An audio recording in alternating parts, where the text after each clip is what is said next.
live, guys. So obviously I'm all by my lonesome because I don't have anybody in the waiting queue because I didn't promote this ahead of time because I'm irresponsible and unorganized. That's the explanation. All right, so so I'm gonna wait for some people to come on into the chat. Let me know you're here, and then I'll bring my guest on, and we can get rocking and rolling. And this is going to be another interesting, one as always, because all my interviews are interesting. I can say that with all cockiness and arrogance because it's true. But this is a very special guest. So anyway, pour in, guys. When you get in, say something in the chat, raise your hand, throw an emoji my way. Let me know that you're here. And we can get cracking. And in the meantime, I'm just going to eat an apple because fiber is very important. Yeah, right. And a lot of water too. I keep telling you guys drink water. What are you drinking? Just water. I just put it in this cup. It's Avion, but I That's put it right. Yeah, I wanted some ice. The free Starbucks cups with water. Oh, you know what? I meant to ask you. Where the heck are you getting your hormone replacement therapy these days? I don't. I only do this testosterone. It's legal down here, so. Duh. I don't even know why I asked you that. No shit. It's expensive though. I feel like it's expensive for that quality. It's expensive. Well, the Sipinate was expensive. No, the testosterone isn't expensive. Yeah. All right, we have some people rolling in the chat here. You guys probably can't hear him too loud yet because I don't have his audio in. But yeah, I know I don't have his audio in yet. I'm waiting for you guys to get in here and then I can bring him on. What's up, my brother? First time here. Turn up your volume. It's a bit low. Yeah, but is it my volume that's low or his? My volume should be great. Should be perfect. Yeah, you need to let me know if I need to change something. No, it's not you. It's me. Because I don't Okay. have your other. Hold on, guys. Let me know. Is my audio good? Am I good? Raise your voice. What? Hold on. I don't believe them. I don't think they're talking about me. I think they're talking about you. All right, so I'm talking a little bit, and let's see. No, Wolf. I don't have you on yet. That's what I'm trying to tell you. Oh. it's just my voice. So All right. Oh, I'm okay. I know what the problem is. I think. Hold on. Give me a second, guys. What the fuck is going on here? Yeah, I'm seeing on YouTube now. Yeah, you see it? Okay, good. You can monitor it there. Okay, I see. All right, guys. I'm sorry, guys. My mic was down. My mic was turned down. Okay, touche. It was my volume also. All right, guys. Let me know what's good with the volume now. How's the volume now? Play up.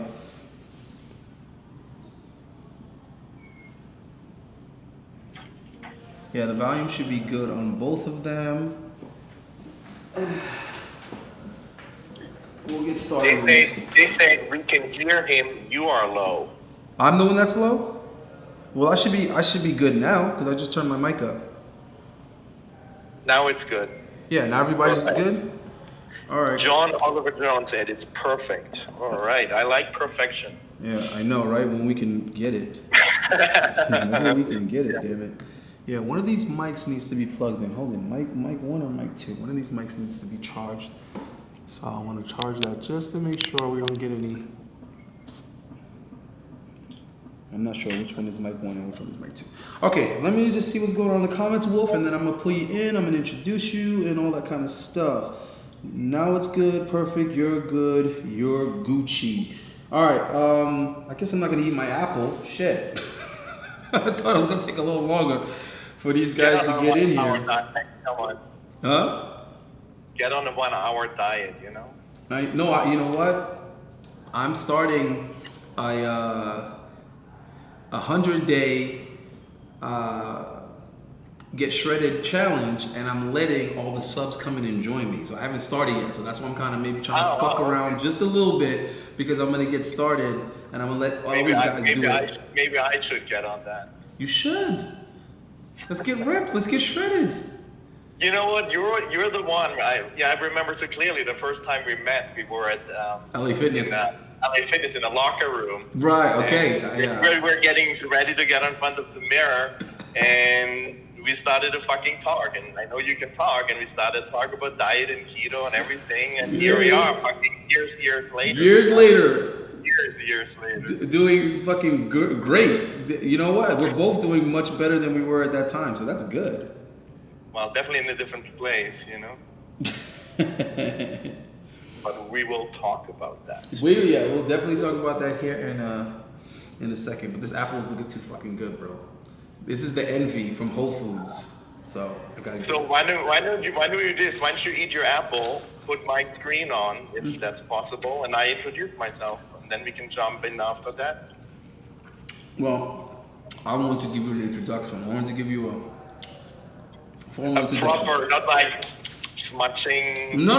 Because what it is, I want to let a few more people come in. Because what happens is, if we go now, then people are gonna come in. They're gonna, who is this guy? Who's this handsome? All right, then let's use the fucking time to catch up a little bit. You know? Right. They're gonna say, who's this handsome guy with the Arnold Schwarzenegger accent?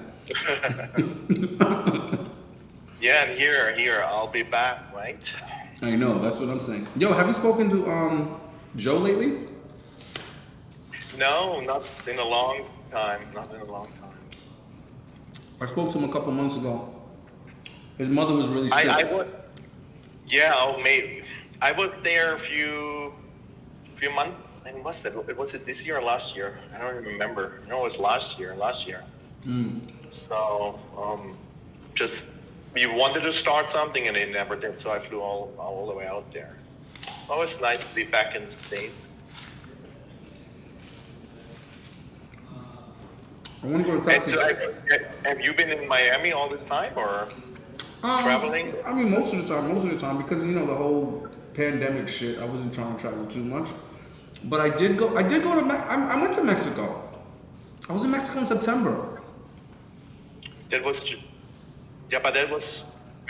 No, this past September. This but we didn't meet. Right. The last time we saw each other physically was before the pandemic. Oh, definitely. Yeah, it was right before the pandemic though, because before I went to Colombia. Exactly. Yeah, I went for 2 weeks. I was there for 1 week by myself. And the second week I flew my girl in, and she competed in a fitness competition. She won the fucking overall for wellness. So that was awesome. Right. And she looked phenomenal. She hated me for it. She hated me for that prep, but she looked amazing. I was like, you gonna thank me after? She got that trophy. She was happy as shit. Yeah, so that was good. That was excellent. All right, I think we can do it now.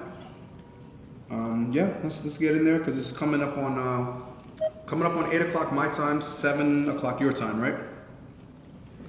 Yeah. Because you guys are behind an hour. Yeah. Okay, what does it say, Barb? In 20 minutes, I'm gonna share this on my Facebook.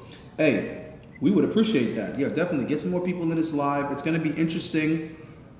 I definitely want a lot of men that are married, men that are divorced, men with children, men paying child support, men struggling on dating apps, men that want to date younger women. I mean, there's a lot of things that we're gonna touch on that are that are very relevant that we've. Men of maybe being stuck in a fucking marriage that they don't like.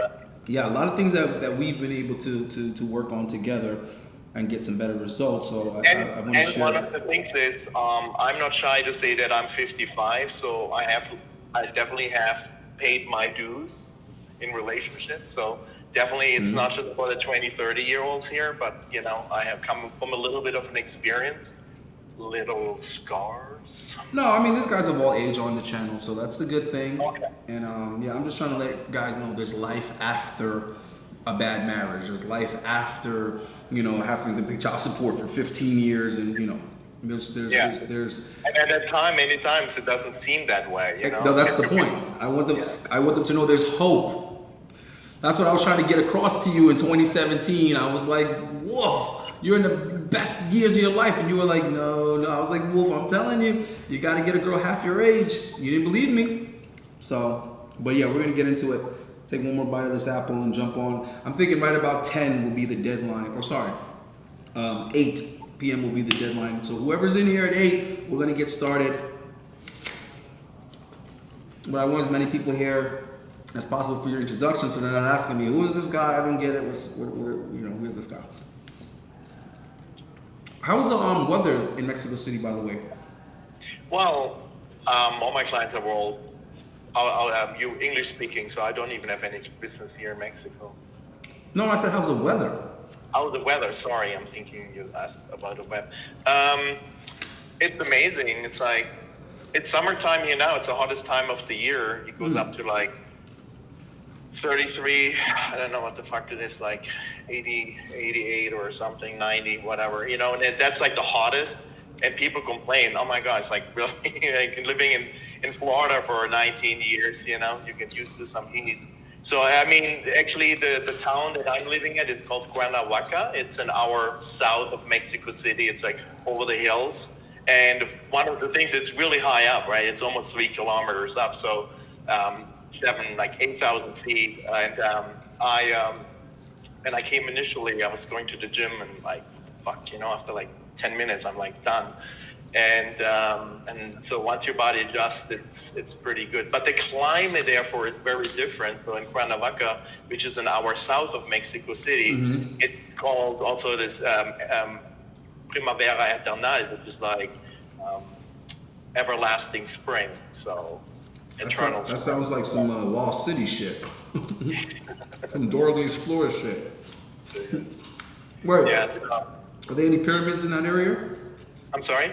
Are there any pyramids in that area? Yeah, I mean, definitely, actually, right here in the town, there's some smaller ones, bigger ones. I mean, there's a lot of sightseeing. We're living close to a little town called Tepoztlan, and really like little mountain ridges and very spiritual. And so it's really nice. And then I'm only literally 3.5 hours without traffic away from Acapulco. So sometimes you go there for the weekend, rent an Airbnb at the ocean and all that, and then with the dogs, and so it's really nice. I still haven't gotten to do that. I keep saying I'm going to do it, but I'm always so busy when I get into town. But I need to go see that place. I want to see it. How are the girls in that area? What's up? There's some sexy girls in that area or what? Well, I'm married now, so, but hey, I mean... You have eyes, Wolf. What the fuck? Yeah, exactly. So, I mean, beautiful women, you know, I mean, it's a different culture down here. Very, very appreciative, very, very caring, you know, but you have to look. And I will go into this when I landed in Mexico and my whole journey here and all that stuff, so. Okay. Sounds good. Oh, well, we got about 1 minute. Well, got about 3 minutes here. We'll give it about 4 more minutes. But, I mean, I do need to try some other areas because I always end up spending the most time in Mexico City because I have the most girls there. Well, I mean, Mexico, of course, if you're dating, I mean, unless you go into Playa del Carmen or Cancun or something, and you find some local girls that are working who are into the party scene, so maybe that may be easier.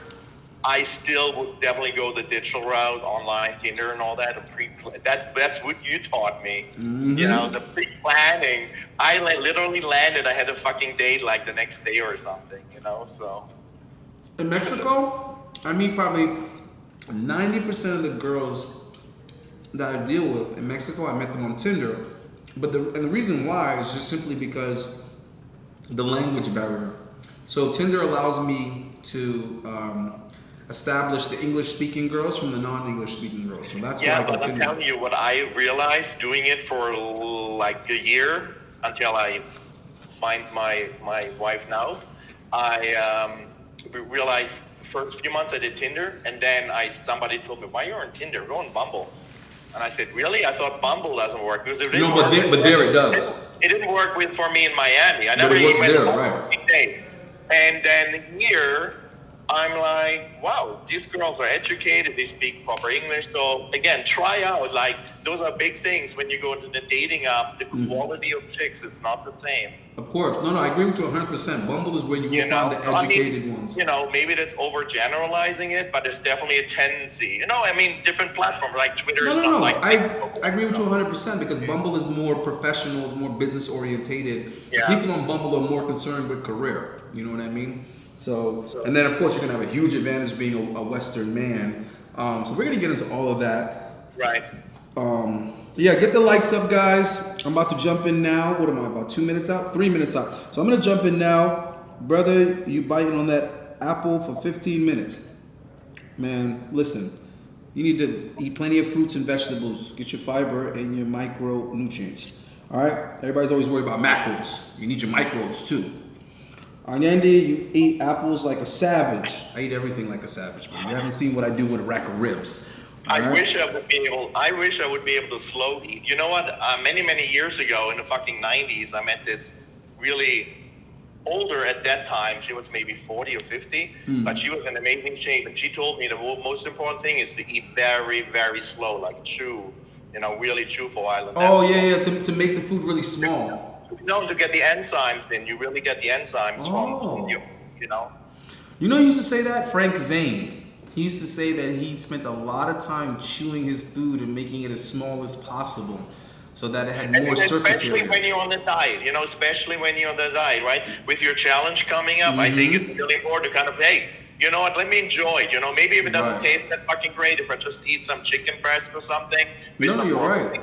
But put a little sauce on it and really enjoy it. Take maybe more time to even cut it up smaller or something. Well, that's a nice little hack, because what happens is when you eat your food very, very slowly, it allows the signal to get to your stomach, and it tricks your stomach into thinking that you're already getting full because you've been chewing for so long. You get what I mean? So when you're on a diet, it's actually better to eat your food slow, because if you eat it fast, what happens is it doesn't have time to register, so you're still hungry afterwards. Yeah. You see what I mean? It would be funny to kind of do a study on people. If you just do that, probably if you go online, you find this fucking study, right? Yeah, I'm sure it exists. Do that part, I'm sure it exists. Hold on, we got a couple of questions already, but we're gonna get to the questions, guy. And then this particular live, obviously super chats are appreciated. They definitely help support the channel. They also help me get some travel expenses to go back out to Mexico. The sooner the better, because the next time I go to Mexico, I really, really want to get in depth with the interviews. I want to see you again. No, like when I come out there next time, you know who I'm looking for, and I'm trying to find a way to find it. I might have to do some pause no homo. I might have to set up a dating app as a female to find American men in Mexico, because I want to interview guys a lot when I'm out there on their experiences dating women in Mexico. Yeah, the other way around. Yeah, I want to do it the other way around, because I want guys to understand the opportunities that are out there. That's why I'm talking to you, because you maximized on it. You did exactly what I asked you to do. Well, what you could do is just find people, set up some accounts like via let's V8 outsource it, and have some people just contact all these profiles, and then boom, boom, boom, boom, and then you start a little conversation, and you say, hey, by the way, a friend of mine is really great, and he's in town right now. Check him out. Yeah, I mean, I'll figure it out. I'll be good at I'm good at reverse engineering shit. But what I was saying is, guys, definitely ask a lot of questions on this one. I'm not gonna ignore it if it is in a super chat, because I want this information out there. I want you guys to be very engaged in this conversation. But yes, I'm being cheap in super chat anyway. Damn it. All right, so we're at that time now. It's 8 o'clock. So technically I'm late, but on time, because I wanted to start getting guys in the queue at 7:30, but I wanted to start at 8. So I was late into the queue, but I'm on time starting. So kiss my ass. All right. So let me come take you off, and then I'm gonna introduce you and bring you back, Wolf. Okay. So this gentleman that I'm gonna bring on, just some backstory for context. He's very important and valuable to me, because he's one of my major inspirations in wanting to get onto YouTube and start helping men of all ages, because I have, been giving a lot of advice, a lot of suggestions to guys throughout my life. But this particular guy, he really hit a lot of keys as far as what's been going on in the manosphere since I started listening. I started listening to the manosphere in about 2015-ish, between 2015 and 2016, because I had just recently gone through a divorce myself. And I was trying to date women under different pretenses afterwards, and I'm starting to learn things I never even noticed about women. Everything was different, and this information just started hitting a chord with me personally. And I started listening to everyone else's stories, guys going through divorce, guys going through infidelity, getting cheated on, guys finding out children weren't theirs, guys paying child support out the ass to women who are spending on whatever they want, spending on themselves, giving women alimony, and then they're like living with other men that have money and still collecting alimony from their ex-husband, not getting married so that they can continue to collect resources from two different men. I mean, just all the horror stories you hear about men basically not having any rights in committed relationships, especially when it's contractual with the government as far as marriage is concerned. So fast forward to like the end of 2017, I met this gentleman. He was at the gym all the time. I was at the gym all the time. It was a matter of time before we, made conversation, because I make a lot of fucking friends. So I was competing constantly in the gym, prepping for different shows, going back and forth to Mexico, back and forth. I was spending 2-3 months at a time in Mexico, then 2 weeks, 3 weeks tops in Miami, and then going back to fucking Mexico for months. And we started talking, and the conversation started with fitness. He wanted to get in shape. He didn't know if he still could at his age, and I was like, bro, you can get in shape at any age as a fucking man. If anything, all you'll need is hormone replacement therapy. And he was even considering like competing, so I was very, very supportive with that. I thought, listen, we have masters, we have 40 and up, 50 and up, 60 and up, 70 and up, any age you can fucking bodybuild, right? Eventually we got into women, which led into his personal situation and why he was single at the time, twice divorced, and the struggle was meeting young, attractive women, and he started to take on the attitude of he was too old, younger women aren't interested in him, and I was like, you have this absolutely wrong. You have the leverage, you're the prize, you have the value. Younger women definitely are dealing with older guys. Let's figure out what you are not doing and let's work it out. So I took a look at his Instagram. I told him, Wolf, this is trash.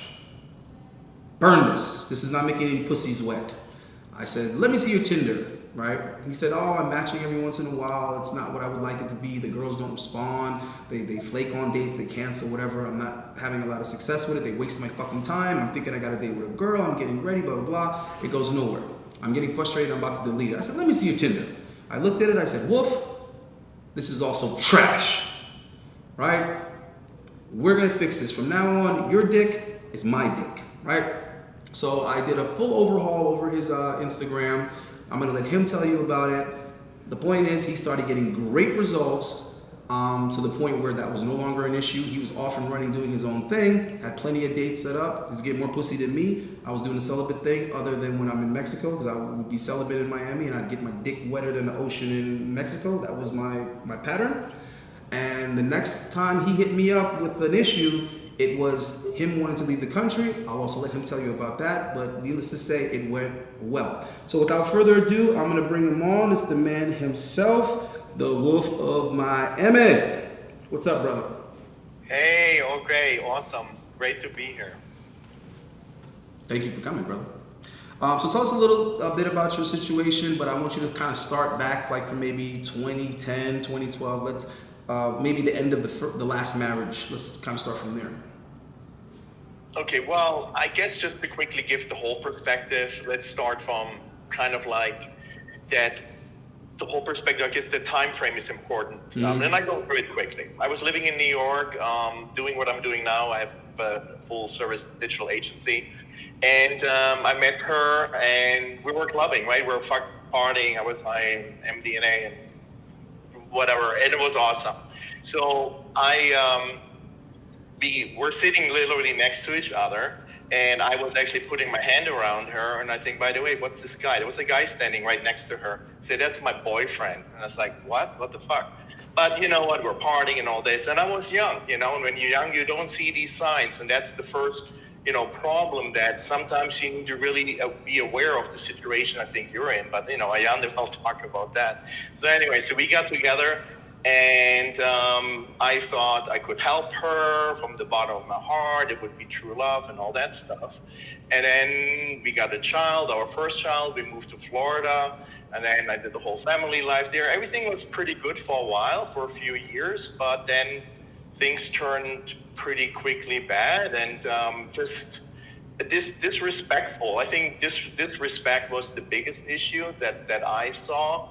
and it's just something that's really difficult to deal with. You know, you deal with it for month after month and for years, and then the children. When you have children, the problem comes in that it's very difficult to get out of it. I thought that I would be really bad actually leaving my children, getting separated, right? So fast forward another 10 years later, you know, of hell, literal hell, where I even have a scar on my arm to show for. So basically, it's kind of like, wow. And then we tried one more time, like some therapy, and then the therapist said, no, separating is the best thing that you can do for your children. So we really have to, I think, look around us who is really involved. And I made a bad decision. I thought that I would be doing something good. So now I'm having not at all a relationship with my children, which is okay. I'm in a different life. I started up again thanks to Allende, literally in a different country. And so that's kind of how 2013 I got divorced, and during that time frame it was very difficult. I was living in the house that I built literally with my sweat and blood, $1 million home in West Palm Beach on the lake, and after that it's like we finally got divorced. And during that time period I was going on dating. Actually, I think it was Tinder, and I met some local girls, and kind of, I don't have a really good time meeting girls and when I'm out and about, because I'm very specific on techno music. And again, you meet younger girls, but that there's a barrier there, right? I'm the older guy, and they're with their clique and all that stuff, so it's kind of weird. Right. And so I never really hooked up with anybody like that. So I did the dating thing a little bit, but I didn't do the right thing, I guess, because nothing really ever happened. I met with women and girls, and you know, and I sometimes try to go even back to women my age, and then having children. Oh my God, it was one during that time. Actually, once I was separated, after I got divorced, I was still living in the house for a while, financially, and then I moved out quickly after that, though, because it was just like too much to bear. And anyways, during the time I wanted to get out. I was neglected for years and years and years. You know, like physically, mentally, you know, spiritually. And so I wanted to meet, I wanted to connect. And sometimes for me, I'm the person that thought at that time I really needed another woman in my life, you know, that I couldn't be a man on my own. And it's so ridiculous, because looking back now, I see the mistakes I did, the mindset, and it would have been a simple shift in mindset. Just mindset. That's all it is, mindset. It's mindset, because I mean, you can change literally the way you feel in a second, you know? Just by the way you're thinking, right? You know, from what you're thinking. I mean, you know, it of course will take practice, but you know, if you listen to some meditation music, you're just visualizing and using the power that we're all connected to the universe, and you can really change your mindset. So, and that will then attract and put you in a better place. But anyway, so going back to that scenario, because it's kind of funny, because some people might identify, you know, when you're getting divorced and you have children and you're maybe trying to date somebody your own age, maybe 10 years younger. But if you're my age, even 10 years younger is not sometimes that attractive. You really have to work hard, you know? I mean, we definitely had those discussions, and I remember having to curse you out a few times, having to get frustrated with you because you just were stuck on thinking that like somehow it was inappropriate for you to. I do the right thing, you know. I need to be my own age, like don't be an asshole and look like you know, or something, you know. No, because like you like had it set in your mind somehow it was like inappropriate. For you to be dealing with, you know, women half your age. And I was like, woof, that's prime real estate. That's the age you need to be dealing with is 25. If you're 50, it's nothing wrong with half your age, because that's the hottest girls. And I remember telling you, if you had money and you went to buy a car, would you buy a car that was 10 years old, or you buy a car the year that it is? It's like, yeah, the year that it is. Okay, well, the year that it is a 25-year-old woman. So the thing is that I then thought, okay, let's find the balance, right? Like, you know, let's find something in between, you know, like, okay, maybe 35 or so will be great. You know? Stop compromising. Stop compromising. And then with the children and all that, and oh my God, that was a freaking disaster, you know. So and then my next step was on actually going to the next dating website, which was RussianDating.com. I don't think I would go on it at this point in time today, but back then it was all Eastern European and Ukraine and Poland and all that. Yeah, but you told me that's what you like. You like skinny Eastern European women. At least that's what you liked at that time. At least that's what I really thought at that time, you know. You showed me some skinny girls, bro. I was like, I saw some of the girls you were dating. I was like, whoa, this girl could blow away in the wind. He's like, that's what I like. I need to meet on him. Yeah. So I so I was going on the site and looking around, and I met a girl, and my God, of course she was beautiful, and of course she's teasing you with like naked photos very quickly and all that stuff. But you know what? The fucking saying is so true: love makes you blind. You know, you're like, ugh, like a dog, like drooling. You know, and it's like, and she was very highly intelligent. I mean, that's another thing. Like these girls, some of them out there, they're very educated, very smart. And exactly, and if they have a mission in life, it's like you focusing. Look at Diane.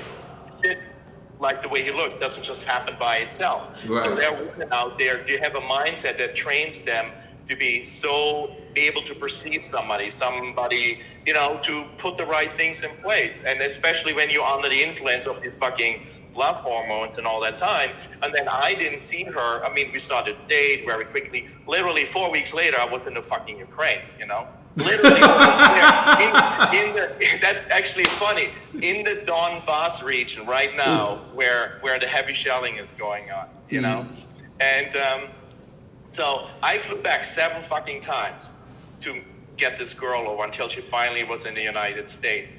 I don't know if that makes point to go into that story, but anyway, so I think fast forward, I mean, we had a great time. What I want to say is during those 7 trips, I met her apparently for, let's say, 5 or 7 days, like a week, you know, and because she didn't get her visa, so I had to marry her. Oh, yeah, well, that was the game. That was the hustle. That was the hustle. We were dealing there, and then it's like, oh God, like, so we walked into the embassy. She comes out crying, and I was like, oh my God, fuck, what now? You know, crocodile tears. Do I turn my back on the love of my life, of like the chance to be finally fucking happy, or after 20 years of misery? Well, hold on. Let me ask you a question though. Was she like love bombing you?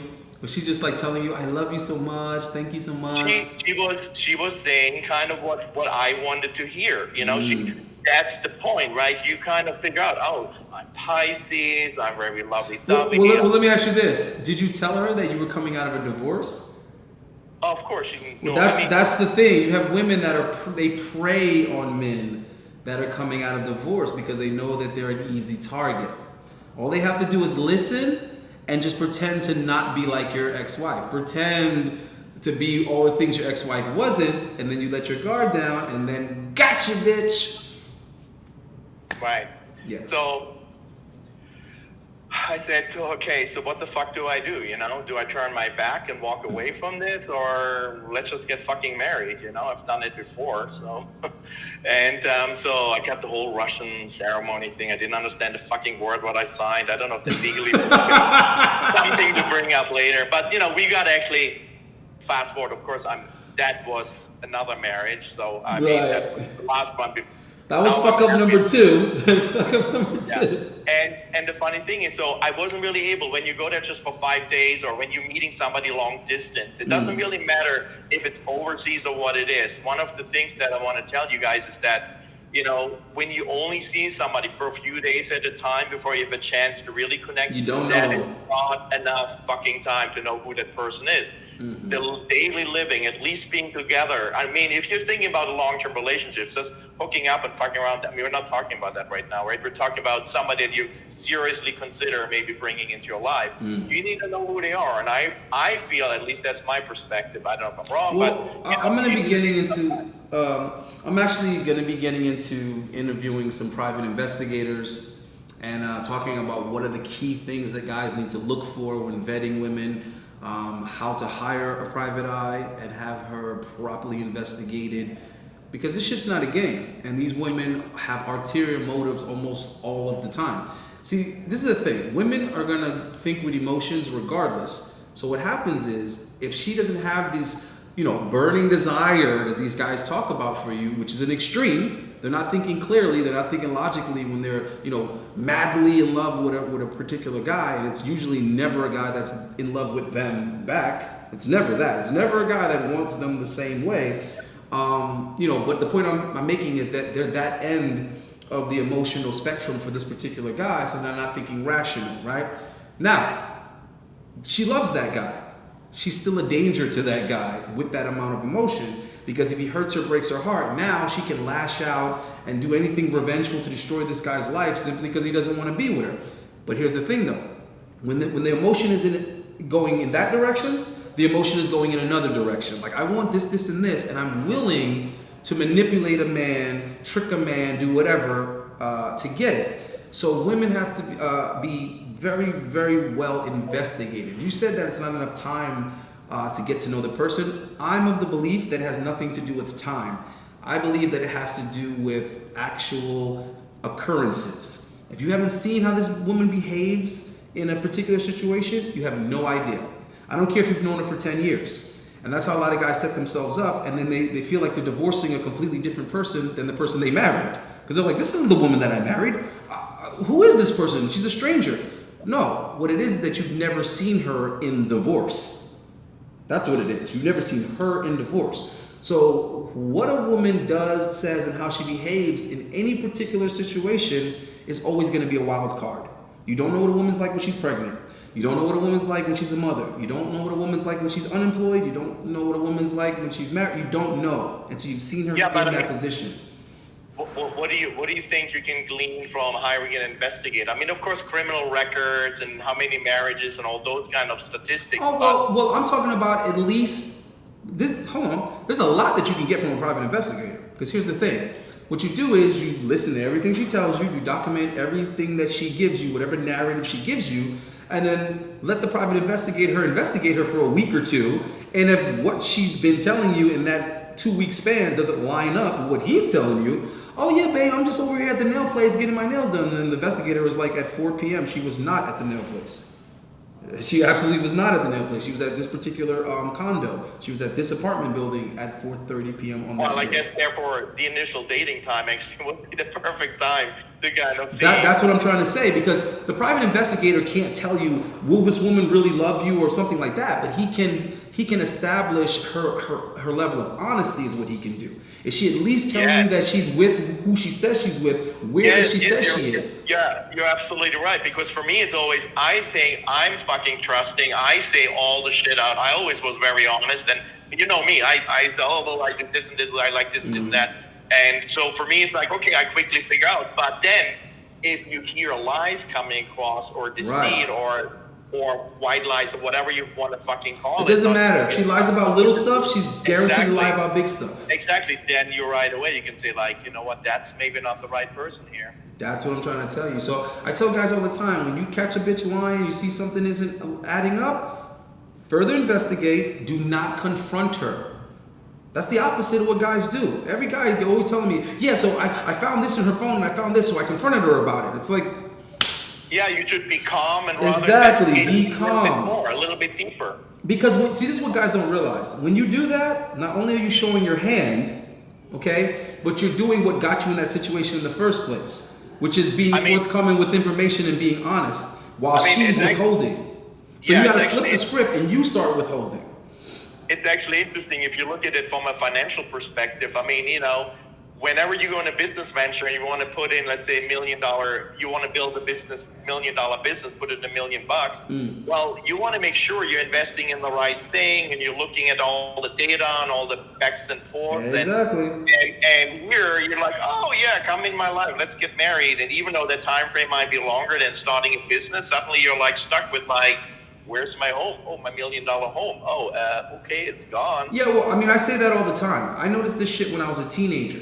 You have your friend from the neighborhood or whatever, that's your boy from high school, who's on the football team, and you're like, hey, bro, I need to use your discount at work, bro. Let me use your 30% off at the sneaker store. Nah, man, I can't do that, man. Chill out. Then he meet a pretty girl. The first time he meets her, hey, I can put that on my discount for you if you like.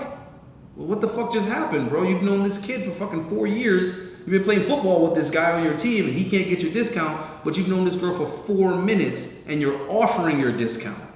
Then you'll see grown-ass men, they work hard, they save their money, they build their credit, they got a nice place, they got a nice life, and then they got a friend that's lost his job or something and needs a place to stay, and they're like, I don't know, bro, I don't really trust you, I don't really know you like that, I don't know what happened, I don't feel comfortable with that, I don't want to take that chance. But then they meet some girl at a fucking party, they date her for a week or two, and then she says, I'm having problems with my roommate, and I'm not on the lease, she's kicking me out, I don't know what I'm gonna do. Oh, you can come stay with me? What the fuck? So you see it all the time. Guys will trust a new piece of hot ass more than they will trust another integral man. And I've never been able to understand that shit for the life of me. Guys will not lend each other money, and they will know everything about each other. They still won't lend each other money, but then you'll lend a random bitch money and say, pay me back whenever you have it. Wait, what? Wait, what? Do you see what I'm saying? So we are really, really wired biologically to be susceptible to women's wows. So we have to be very, very careful to bring in that logic to counteract that base instinct that we have to just give to women and to be trusting of women. Yeah, and the funny thing is, I always think I'm very logical, but when I'm only logical when it comes down to fucking business, No, I mean, when it came down to dating, that's when I became logical too. But only because you told me some things, and we'll talk about that in a little bit. But yes, you're right. I mean, and again, it's like this stupid. You're like in this love bubble or something. You forget about everything else and all the consequences certain things, could turn into. I mean, pussy is a hell of a drug. Pussy is a hell of a drug, okay? And even for the guys that have abundance, technically speaking, they're still addicted to pussy. The thing is that since they have an abundance, they don't let any one woman manipulate and twist their arm, because it's like, I can get my fix over here, I can get my fix over here, I can get my fix over here. But the intoxication of pussy itself is still present. Because if we sit back and analyze male behavior, almost everything we do is for access to pussy, but on a subconscious level. And a lot of times we won't admit it to ourselves. Like, why'd you get this particular car? Why do you have this particular cologne? Why do you have this particular suit? Why do you dress like this? Why did you buy this watch? Why did you get a place in this area? What made you want to live in this zip code? And a lot of times it comes back to pussy. Even if we don't want to admit it to ourselves, a lot of times most of our motivation comes from our desire to breed women. And I'm not saying there's anything wrong with that. What I'm saying is that we have to at least be conscious of it so that we can control it, and we can harness it, and it not be a weapon against us. Because technically speaking, we destroy ourselves. Like I tell guys all the time, don't get mad at a woman for putting you in the friend zone, because a woman can't put you in the friend zone. You put yourself in the friend zone. She didn't force you to do any of the things you did for her. You chose to do those things because you were trying to get something out of it. And now that you didn't get it, now all of a sudden you're mad at her that she limited you to a friend. You're the one that kept on behaving and kept that pattern going, and she just exploited it. What did you expect? You see what I mean? So we do it to ourselves is my point. Women don't actually have power over us. There's a false perception of need and a perception of power, and that's because we don't have the right mindset to stay focused and basically say, listen, bitch, you're just a pussy. Until you prove me otherwise, you're just a piece of ass. I can do with or without it. And the moment you do that, you're going to have a much better way with them because they know that's true. Women benefit simply from operating on our ignorance. That's it. They know that they ain't worth shit. They know that. That's why women are so insecure all the time. Because the whole time they keep thinking, if ever these guys realize that there's nothing to us, we're screwed. We're screwed. So that was one of the main things that I wanted you to realize, is that you were where the value was. You get what I mean? And that your ex-wives had to use you to get where they wanted to be in life. You didn't use them to get to where you are in life. They had to use you. So you're the strength. It's time that you recognize that and start using it as leverage. And one of the best ways I thought to do that was deal with women much younger than you when in the West, and deal with women in foreign countries where they're a little bit more grateful and more down to earth. Yeah, absolutely. You want to go into that direction? Yeah, I mean we can, because I've met your wife, so you can tell us a little bit about the situation. I mean, I met her before you got married, but you could tell us about the situation. Yeah. So, all right, Ukrainian chick was in Miami. That's when I met Ayande during that time frame, actually, right after. And then when you're in a really negative place, it's sometimes really difficult to kind of attract the positive things, and on top of it, you make some wrong business decisions. So long story short, I kind of was financially in a very bad place. I've been doing what I'm doing. I'm really good at what I'm doing, but somehow I trusted the wrong people and put in a lot of money, and after $100,000 loss and all that stuff, I had a little hard time. So, and then divorce on top of it, parallel to all that stuff, and just being taken advantage of again. Oh no, we need to live at the ocean. We need a fancy place, and not really appreciating that I having a hard time paying the fucking bills, So, and I think it just led to one and the other. So, and then I was really, really down. And the funny thing is, I was ready to go back to Germany just to spend a few months, kind of like build up my agency, because I think I kind of put a hold on that. Was involved in another business that failed. So I said, no, let me build my agency up. That's what I love, actually. That's what I'm really good at. And I said, I go to Germany. And I said, Germany, like, why don't you go to Mexico? And I said, Mexico? Like, I don't want to be like Tijuana, some little homes and dirty or something. The fucking shit you see on US TV, like Mexico is always you see some newer shows now on Netflix and stuff if you watch it, with the Spanish language. There's some really good shows. But I really thought that, right? And then no, there's Starbucks and all that, and I'm going. I'm checking the prices, and I'm going $50 for chicken, and it's no, it was 50 pesos. 50 pesos or something. What? That's $2.50. No. Yeah, and it's better quality. Yeah, bro. I would spend on average $4 a day. You can live half of what you're spending here in Miami. Oh, less than half. And it's actually literally a third. It cost me. I mean, I live in an amazing home with a pool, 6 bedrooms, in a guarded, most secure facility in the town. It's Beverly Hills for $1,400 a month, and in Miami, it's $10,000 in Miami, but any other area, Fort Lauderdale, this place, you would spend at least $5,000-$6,000 a month, or more. I mean, So trust me, I've been telling them. So and the labor. I mean, we have a maid who comes 3 times a week, 6 hours a day, 120, $60 a week, $20 a day for somebody to be a full day, cooking, cleaning, doing the whole house.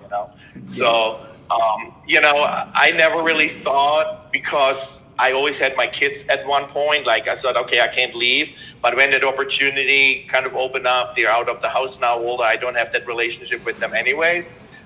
When Ayanda told me Mexico, and then I looked it up, it's wow, I can actually pull this off. If you can work from anywhere in the world, when you're just working literally remotely, like a lot of people these days do, it doesn't really matter where the fuck you are. And here at the internet, you have to look for good spots. It's definitely not like in the US, but I mean, I have 400 megabits upload here.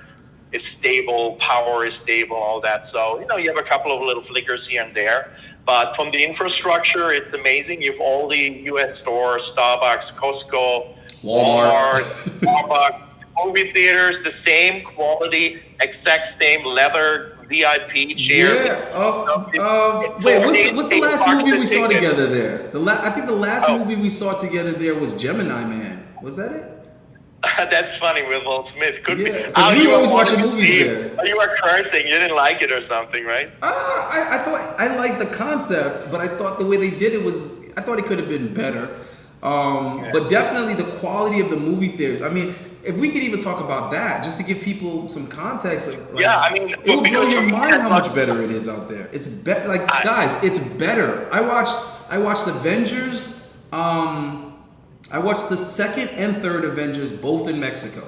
Both of them, I was in Mexico when they came out, and it's $5 for the movie tickets, and it's IMAX. It's the nicest fucking theaters we have in America, and then some. And the food that you can buy in the movie theater is far better. You could get fucking what is they called? What is the pancakes called? Crepes. You get crepes. You could get like actual chicken and all, bro. Well, and liquor and wine. Liquor, and all yeah. That. I mean, you can do a great movie night on a date for $12, $100. $20 top. $20 tops. Well, I'm just saying, if you really wanna, well, no, $50. Like if you want to add the wine, yeah, the if you want to beers, do the whole 9 yards, you're right. the food and all that. You know. No, you're definitely right. I mean, steak dinners, lobster, and you know, it was Colombia that got me out thinking like that. Here's my thing that I like to do. If we talk about a little bit about what to do when you date. For me, I always like to scale it down first. I went to dates where I spent, when I really didn't have much money, 2,500 pesos, which is like $120 on a dinner, and it never went anywhere. It's like, fuck, I could have gone and got almost 2 hookers for that money, Let's not even get into that, but for all you guys out there who love talking about the prices of professionals, I will throw this out there, not because I condone it, not because I encourage it, but because Ayade is authentic at all times. Whether it's something I agree with or not, I'm going to be honest about it and let men make their own decisions. Just like, I'm not into porn, but I brought a guy on that makes adult content and gave him all the respect in the world in the interview and the debate. So for you guys out there that's where your head is at, you want to go to Brazil and pay for it, you want to go to Colombia and pay for it. Mexico, let me just tell you how the strip is set up, how the catwalk is set up in Mexico City. Okay, the police will be out there. The police are not out there to arrest you. The police are out there to protect the girls. Let that sink in. Now, the street that they're on will always be a one-way. It will always be a one-way. Whatever street the professionals are on will always be a one-way. And the way it operates is when you go down the street, the first girls you come across, they're going to be 10s. I don't know if Wolf wants to comment on this. He's a married man now. I'm not exaggerating. Not really. Go on, because I honestly never did that route. Oh, you never did that route? I did it through the dating app only once. Right. I mean, you never needed to. I didn't go that route either, but for me, the Tinder thing. Tinder and then Bumble. I was like bombarding with women. 2 dates in a day. It's like, no, I'm done. I'm tired. No. Yeah, same experience for me. I'd have like 5 or 6 in a day, and I just have to cancel on most of them. But the reason why I know is because, number one, I like to investigate. I like to know everything that's going on. I like to observe. I like the details. I want to know the real deal. But the other thing is, I was always selling Victoria's Secret out there. That was my thing. I would go to the outlets and I would spend $500 to $1,000 on Victoria's Secret. Spending like $2.50, $3 per panties, like $5-6 for bras that normally cost $30-40, and then I would pack all that stuff up and bring it to Mexico with me, and I would sell it there for 3-4 times what I paid for it. So that's what I kind of use to cover all my expenses. Wolf knows what I'm talking about because I was always out there selling panties and bras or whatever. And it was crazy because I brought plenty with me, remember? Oh yeah, you did the same hustle too. Oh yeah, because I put him onto it and you made some money. Yeah, so we would use that money to pay for Airbnb, whatever, because it was so easy. You just go to a salon wherever there's a lot of women sell. Anyway, so one of the places I would go sell was the catwalk because those girls need lingerie and they're making money, right? So let me just tell you how it's set up. So when you first come down the block, the first set of girls, they're going to be straight 9s and 10s. I'm talking about will make your nose bleed because you'll be like, I don't want to buy it, I want to marry this girl. They would look perfect. I'm talking about fine as hell, gorgeous, just as good as any girls selling it in Colombia or whatever, right? The best looking fucking Latin girls you could think of. They would be the first ones you see. And they would be like anywhere from 40 to 100 US for the hour, which is still nothing. I don't give a fuck what you say, $40 ain't shit. Like on a weeknight, they'd be like $40 for the hour. On a weekend, they might go up to about 100 for an hour. You drive down a little bit more, and the next set of girls would be like 7s and 8s, right? And they would cost a little bit less. You would drive down the block some more, and you would see like 5, 6s, maybe a 7 here and there, and they would be a little bit less than the 7s, 8s, and 9s were, right? And then you go down a little bit more, and it's boy pussy. So I'm just telling you how it works. You go down the street, the one way, the first thing you see are the best looking girls, and the most that they're gonna be is 100 an hour. You go down a little bit further, you got some pretty good looking girls, not the best, but pretty good looking. The most they might be is like 70 an hour. And then you go down a little bit more. Some not so good looking girls, but I guess for some guys good enough to sleep with, especially the Mexican guys, because that's usually, whatever. And they would be like 40 bucks an hour tops. And then you go down a little bit more, and it's transgender, drag queen, and whatever the case, whatever weird shit you're into. But I'm just being honest with you guys. That's how the catwalk is set up in Mexico City. I thought it was a little bit interesting, so I just wanted to share that with you guys. But like Wolf was saying, you don't got to go that route. Yeah, I didn't even know that. We never even spoke about that really. Oh, really? Yeah. But no, I only met a chick once on Tinder, and then she came over, and then she started right away with, she needed like a couple of thousand pesos, and then, but if she could stay a little longer, and it's 4,000, said, okay, but let's play this game right. So we had like a really nice girlfriend experience, and it was nice. And it's like, you know what, it's okay, but be beware, there are a lot of these girls out there. So yeah, they're hustling. No, of course. I mean, I just did a video about Thailand, and I was saying pretty much the same thing. It's like, don't be fooled. Just because these girls are very, very nice and polite and sweet and feminine, do not think that they're not, trying to hustle you for money, just like, girls in the West. But the amazing thing is that in Mexico, you can find these girls very easily on these dating apps, and you can set up some beautiful dates. I went a beautiful Sunday afternoon go to museums, have a coffee, getting to know somebody. Yep. If that's what you're into, then that's it. It's nice, It's the girls there, a lot of money too. The girls there are super respectful guys. They're not going to be on their phone texting while they're on a date with you. They're not going to expect you to pay for their food the first time. Always very pretty, dressed and made up and all that. So I mean, look, I had some horror dates. If you play the numbers, you not always win, right? Yeah, of course. So, yeah. I was sitting there and, talking for days before, and then the girl doesn't show up, and then I waited, I'm late, and then I waited another 30 minutes. Yeah, but you got to triple book. Yeah. Well, if you got to triple book them, I always triple book them. I don't care how enthusiastic a girl sounds, I always triple book them, because every once in a while a girl flakes on you, and it's not even her fault. It's not even intentional. Something comes up. True, exactly. But I'm not taking that chance because I'm visiting. See, when you live there, maybe it's a little different. But when I'm there on a short stay, a week or two, I cannot afford to lose a night. Unless I'm extremely exhausted for some other reason, every night I want to spend the night with a woman. I'm just saying. Yeah. And you knew my situation when I was living in Mexico. I was celibate when I would be in Miami. So when I come to Mexico, I plan to sleep with a woman every night. I'm not talking about just sex. I'm talking about sleep over and leave in the morning. That's what I want. That's what I like. I want to beat it up first thing in the morning also. So I couldn't afford for a girl to cancel or flake on me, and then I'm in the bed by myself twiddling my thumbs like, how did this happen? And it's one less day. Exactly. For me, it was like, I wasn't like really in a rush like that. So for me, it was like, what I do is I just brought my laptop and I started to work. And then if the girl comes, she comes. I mean, we're talking like 95% of the times they're coming, but just to avoid those 10% or so that are not showing up, literally. I guess it also depends on how your dating setup goes, how sincere and how everything sounds. If you're very quick and, let's meet, and I don't know. But that's, a different thing, No, absolutely. Well, I mean, so I guess one thing, so your wife is not interested in having kids at all? Like, you're good on that? She's not trying to pressure you into having kids or anything like that? Right now? No, I mean in general, because I don't know if she ever... No, because it's almost like a weird question. No, I mean, we would like to have kids. Maybe, I shouldn't say they're not weird, but kind of, it's so interesting because I like her perspective of it. I mean, she's 36 now. We met, 3 years ago when she was 33. And, I know I'm 55, so there's definitely that age difference.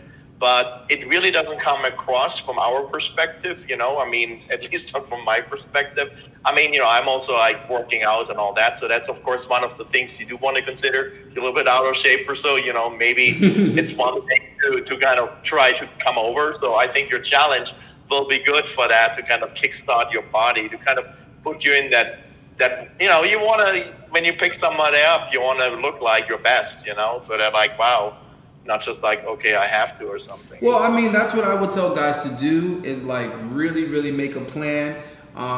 When he went out there, it was a little last minute, it was a little spontaneous. I really, really, convinced him to. I was already booked, and I remember telling you, bro, just come out there when I go out there. And he's like, when's the next time you're going out there? I was like, next week.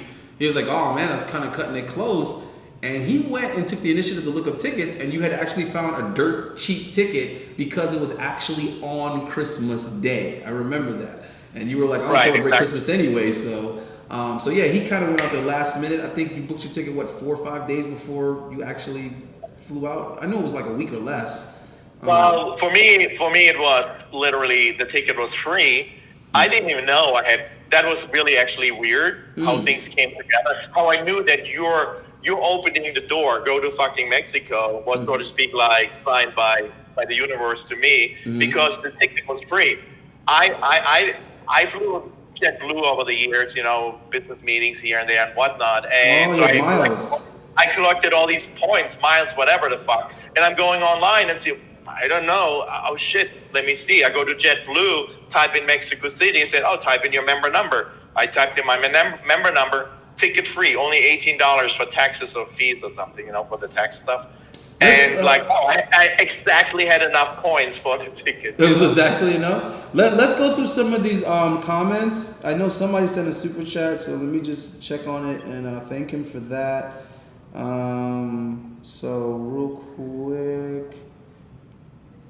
Yeah, so I have in here. Okay, what are some of the traditions in Mexico that differ from the culture and traditions of America? I mean, I'll let you get that because you're pretty much part Mexican now. Yeah, there's a big differences for sure, and we kind of go through them. There's a couple. There's family, there's business. Let's talk about these two first, and if there's something else coming up, but maybe let's throw those two. So, business-wise, Mexican business women are, when they go to work, most of them are very disciplined. They have their job, they need it for survival. It's a country, it's a second world or second world country. I mean, you need to work your ass off to survive. I mean, we're not talking like mommy, daddy, home, and blah, blah, blah, right? So, you need to support the family. If you're able to work, you need to work your ass off. So these girls, if they're educated, you want them, especially when you're coming English speaking, you want the ones that speak English.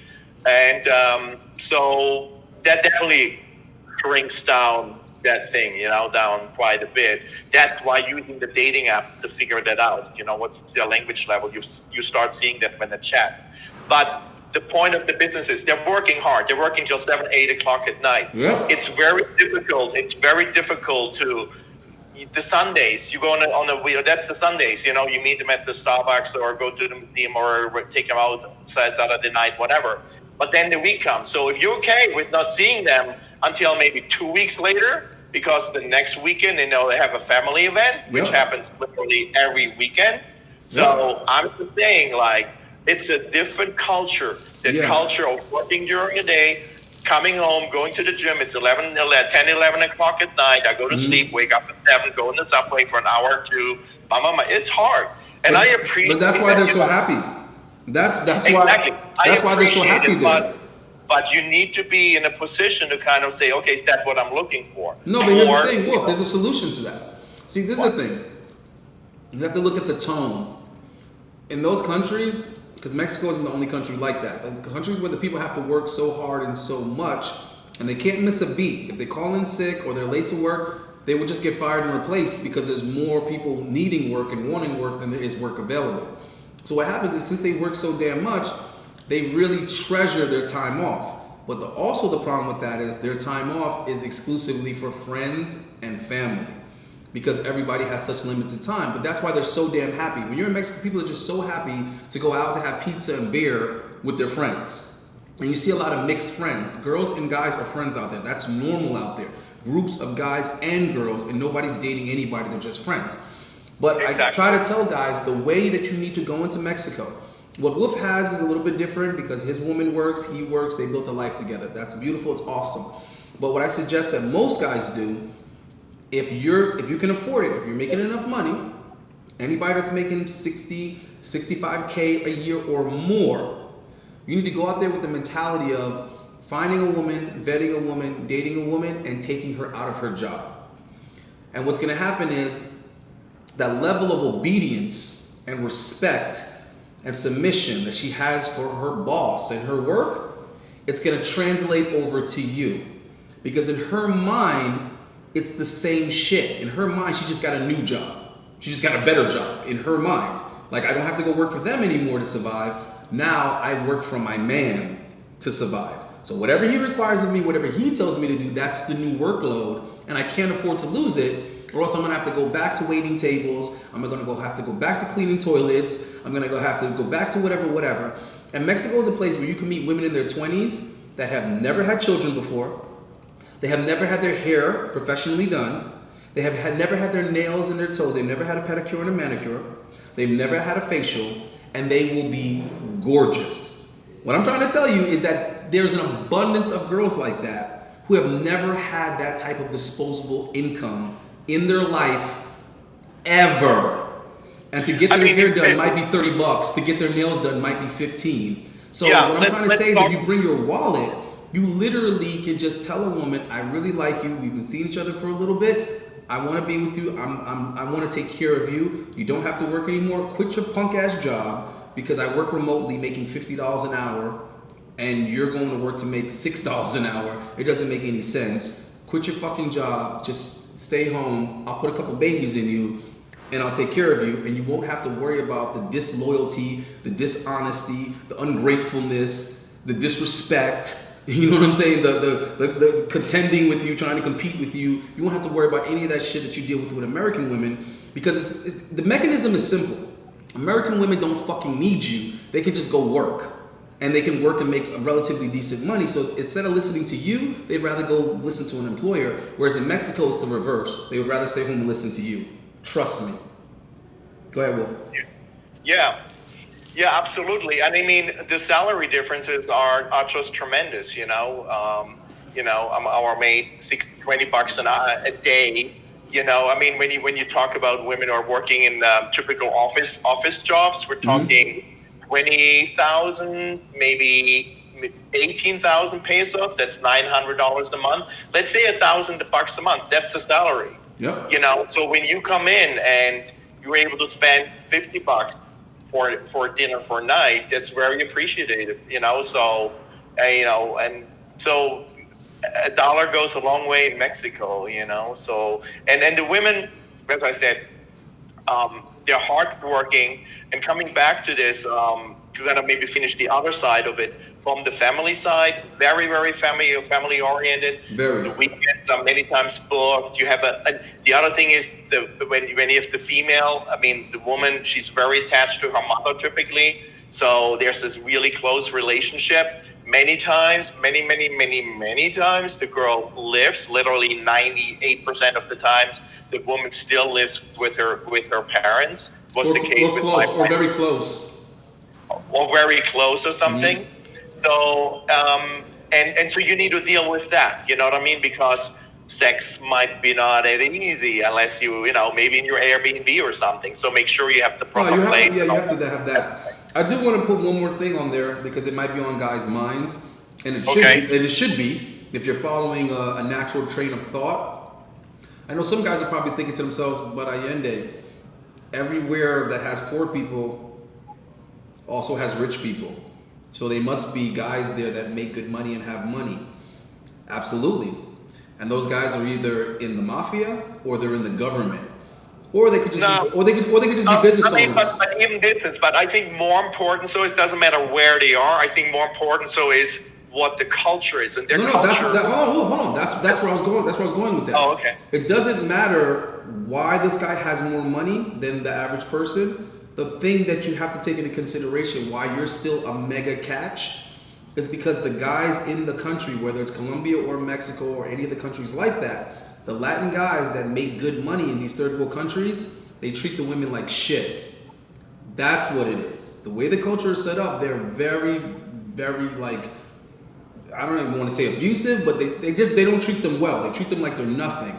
So what happens is in Mexico, being good looking is not an advantage for the women. It's not like, oh, I'm a bartender. Yeah, and it's almost like you almost have to have your wife at home with the kids, and then you have a few mistresses and all that stuff. So that's right. That's what I'm trying to say. They don't treat the women well. So if you're gonna go there and you're gonna like be a protector and a provider, and you're gonna treat her even remotely like how we treat women in America, like give them the freedom to have an opinion, like allow them to, you know what I'm saying? Like if you're not gonna be like overbearing and like overprotective and shut up, do what I tell you. If you're not gonna be like that, the women will worship you because in their mind that comes along with a man that provides for them. You get what I'm trying to say? Like they can't imagine it otherwise because that's how the guys there are. And the funny thing is, the guys there are raised to think that they need to behave that way. Like they think if they don't behave that way, then somehow they're less of a man.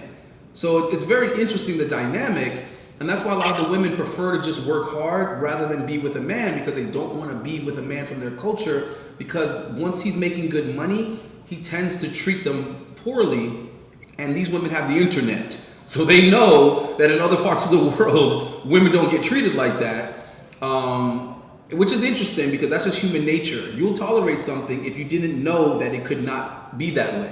Once you see that other people don't get treated that way, like a kid will accept not having toys, will having to do chores, not being able to go out and play. He'll accept all of that until he sees other kids having more freedoms and having toys, and he's like, wait a minute, this isn't fair.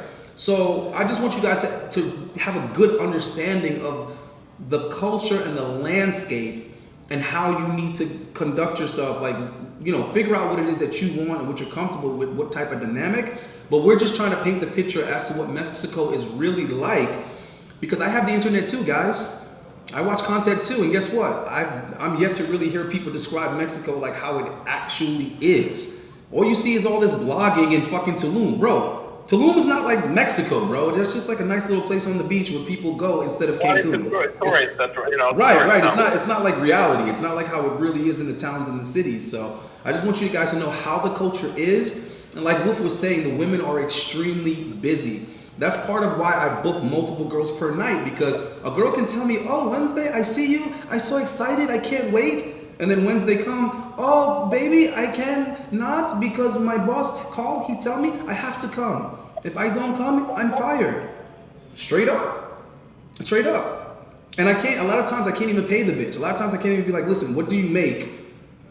I'll give you $25. Just take the day off. That's more than you would have made. It's like, yeah, but if I call in sick, they're gonna fire me.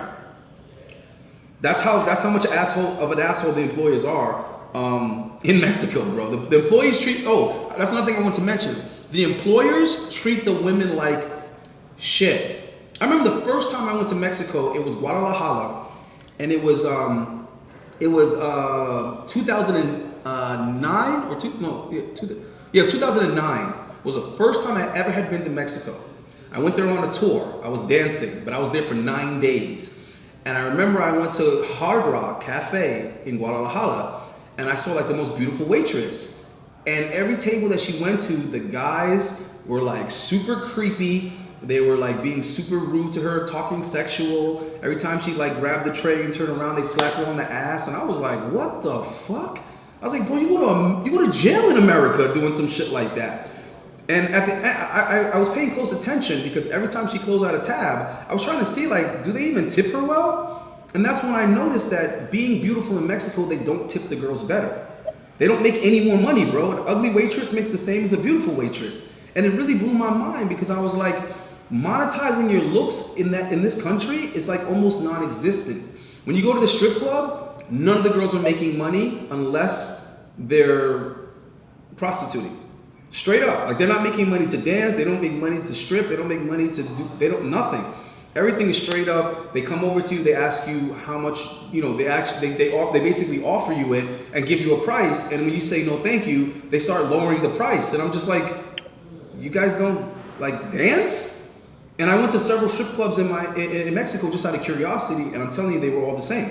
The girls would look amazing. The girls would be fine as hell, but they wouldn't make any money unless it was in exchange for a sexual act. And I was like, wow, nobody cares about the women's beauty out here. It has no value. So as a foreigner, you coming here and basically saying, like, I want you to be my girlfriend because you're so beautiful, you value it more than the locals is what I'm trying to say. The locals don't care. To them, there's beautiful girls everywhere, so what? Shut up and clean the table. Shut up and mop the floor. Shut up and go wash the dishes. That's how they treat beautiful women. Whether it's a 9 or a 4, they don't give a shit. Yeah. You guys have a huge advantage there. And it's not just Mexico. We're just giving you an example because we're so familiar with Mexico. But it's not only Mexico where that's the tone. So it just kills me that guys are wasting so much time and energy and money being aggravated and unsatisfied in the West. I mean, guys in Canada, guys in fucking Australia, guys in UK, guys in America. And when I hear these guys' issues, I just think to myself, do what Wolf did. Do what Wolf did. Take my advice and get on a fucking plane and don't come back.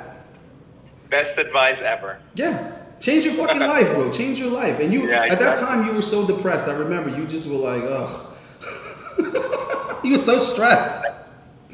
Oh my God. I'm glad it worked out for you, though. I'm glad Now it I worked out laugh for you, about brother. it, but yeah. Mm-hmm. And one thing about the dating thing that maybe just like a little thing you to throw out there is that when you meet somebody on a date, typically they pay for the Uber, how to get there themselves. So if you have somebody that on Tinder like say, hey, can you send me 100 pesos or whatever, it's so easy now to send money here and there. It might be a flag already that girl is out for maybe more money down the line. Typically the girls here, they would never even think of. I mean, at least the ones that you kind of want to meet. And then when it comes down to dinner too, so don't be a prick and do half and half, I mean, as I said, if you're really tight on money, go to Starbucks. Fuck your coffee, 60 pesos, $3. That's, what you can invest in the day. And then you feel, and you can see if that person is sincere and all that, and you get to know each other. So you don't have to spend a lot of money. And I think that's really great because that mindset is so fucking different than Miami, US or whatever. Maybe I don't know. Of course, know the other. I mean, I lived in New York. I lived in LA. But the point is, you have to probably spend more money. Plus, the prices are much more, right? So even if you want to go to a restaurant, as we said earlier, $20, $30, that's it. You're good to go with like a really nice restaurant. Oh, bro, let me tell you something, man. It's beautiful. And it's amazing how the girls there don't mind paying their own way if they have it. You see how he mentioned like asking for the Uber? I will add, sometimes it's not that they're up to something.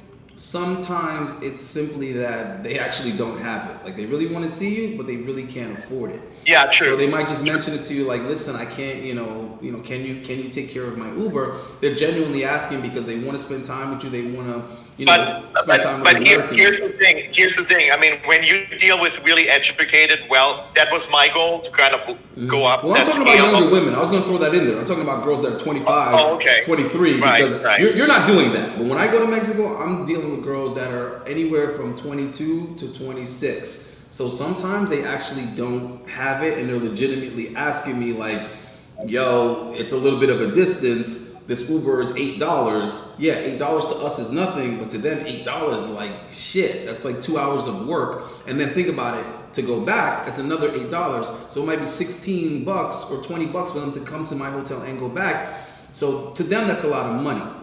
Now, me personally, I made myself immune to that because what I did was bring the Victoria's Secret, like I said, and I would just make the girls work for me. I was more saying on the first date, the first time you meet somebody. Later, yeah, of course, no. I mean, you pay and all that stuff. I mean, for me, that goes without saying. I'm paying, bro. I'd rather just pay, make everything easy. But like I said, exactly. if I sleep with the girl more than once, I'm gonna already tell her, hey, listen, start talking to all your coworkers. I'll send you pictures, take videos, go see if any of your coworkers want to buy some Victoria's Secret, and I'll basically have her sell it for me, and then I'll give her a little bit of a cut, and then I'll turn around and use that same money to take her out. So it's like I break even. You know what I mean? So I find my ways. I mean, the Uber and the taxi are literally like 30, 40 pesos, like $1.50, $2, $2.50. Well, no, Wolf, it depends the difference. It depends the distance, though.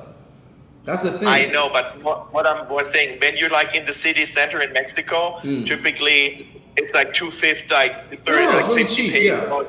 But I'm bringing girls from far sometimes, bro. If I like the girl, I like the girl. Bro, trust me, there's girls I've had to go get on the bus for an hour and a half, 2 hours. If a chick is hot enough, I'm like, yo, you know what? Let me fit it in, and I'll just meet some other girls in her city while I'm at it. There might be a gym there I want to check out. There might be some other tourist attraction. So, you know, I'm down to have an adventure. So the point is that the sky's the limit. It would definitely change your life. Yeah, I mean, I lived in Santa Fe, and in Santa Fe it was about $9 to get back into town. I remember you. That was the expensive, a little bit more of an expensive area you were in. Yeah, but it's kind of like almost like New York City. So it was a lot like New York. Yeah. Sometimes you think Mexico is like, you know, as I thought initially, but now it's like it's very developed. It is very developed. Beautiful, one of the biggest malls in America. They have ice skating rings in the fucking mall. Yeah. See, that's one thing I want these guys to know is do not listen to the media, do not listen to the news. Mexico is nothing like what they fucking tell you. They have malls in Mexico that blow your mind. You're like, how the fuck is this supposed to be a poor country? It's not a poor country, it's poor people. There's a difference. The government keeps the people poor. But if you look at their infrastructure, you look at their architecture, it is not a poor country, I promise you. You look at how many exports they have, Mexico is teeming with wealth. It's just that the government is keeping the wealth from the people. And even they have Range Rover dealerships, the Mercedes-Benz, trust me, any cars you see here that you're like, yeah, these are expensive cars, they have them there. Down the street, down the street from my house, like 200 meters, is BMW, Mini. We have all the car dealerships here. We have Lamborghinis and Porsche parked on the street right here. Yeah. You know, it's a very different wealth system. I mean, that's what I'm saying. But then again, you're either rich or you're poor there. That's it. You're either rich or you're poor. $1 million home for $1,400 a month. You know, so it all depends on what you want. If you're starting up, shit, you can get a great place for $200 a month. You know, like an apartment somewhere. You know. Listen, it's I mean, the truth of the matter is, I mean, you knew I was out there starting businesses and shit. So, I mean, before COVID, that's what I was doing. I was out there I started 2 different businesses because the thing about Mexico is that the labor is cheap as shit. That's why the rich are rich, because they're exploiting the labor of the poor. So, if you have an idea, you have a concept, you have something that just requires man labor, you can really put it into motion in Mexico. The one thing I will advise you of is that you have to know the right people and do it the right way, because you're not going to just go there and make money uncontested. The mob is not going to let you just come make money. It doesn't work that way. Everything is kind of mob controlled. Not to say that you can't do it. I wouldn't say that. I really wouldn't say that per se. I think there are many industries, depending on what you're in, you can make a lot of money. If you're more into entertainment and you're more north, it also depends on where you're going, you know. But I think you can build a really, really good, successful business legally. But yeah, it takes time. I mean, but you have to know the right people, Wolf, is what I'm trying to say, because that's how you differentiate what markets are under their control and what aren't. That's what I meant to say, is that you can't just go there and say, I want to do this, I'm going to do this, I'm going to open this, no. Because what will happen is they'll let you start your business, and then after you start your business, then they'll come in and muscle you, because you didn't even know that presence existed. You didn't know who's I was thinking we're talking like U.S. business, and you're just producing the products. Well, that's what you're doing. Yeah, what you're doing is just having Indian labor or Mexican labor. Yeah, well, for me, it's business. Okay, yeah. No, I meant like something actually in Mexico selling to the Mexican economy. That's what I meant. That you have to be careful with.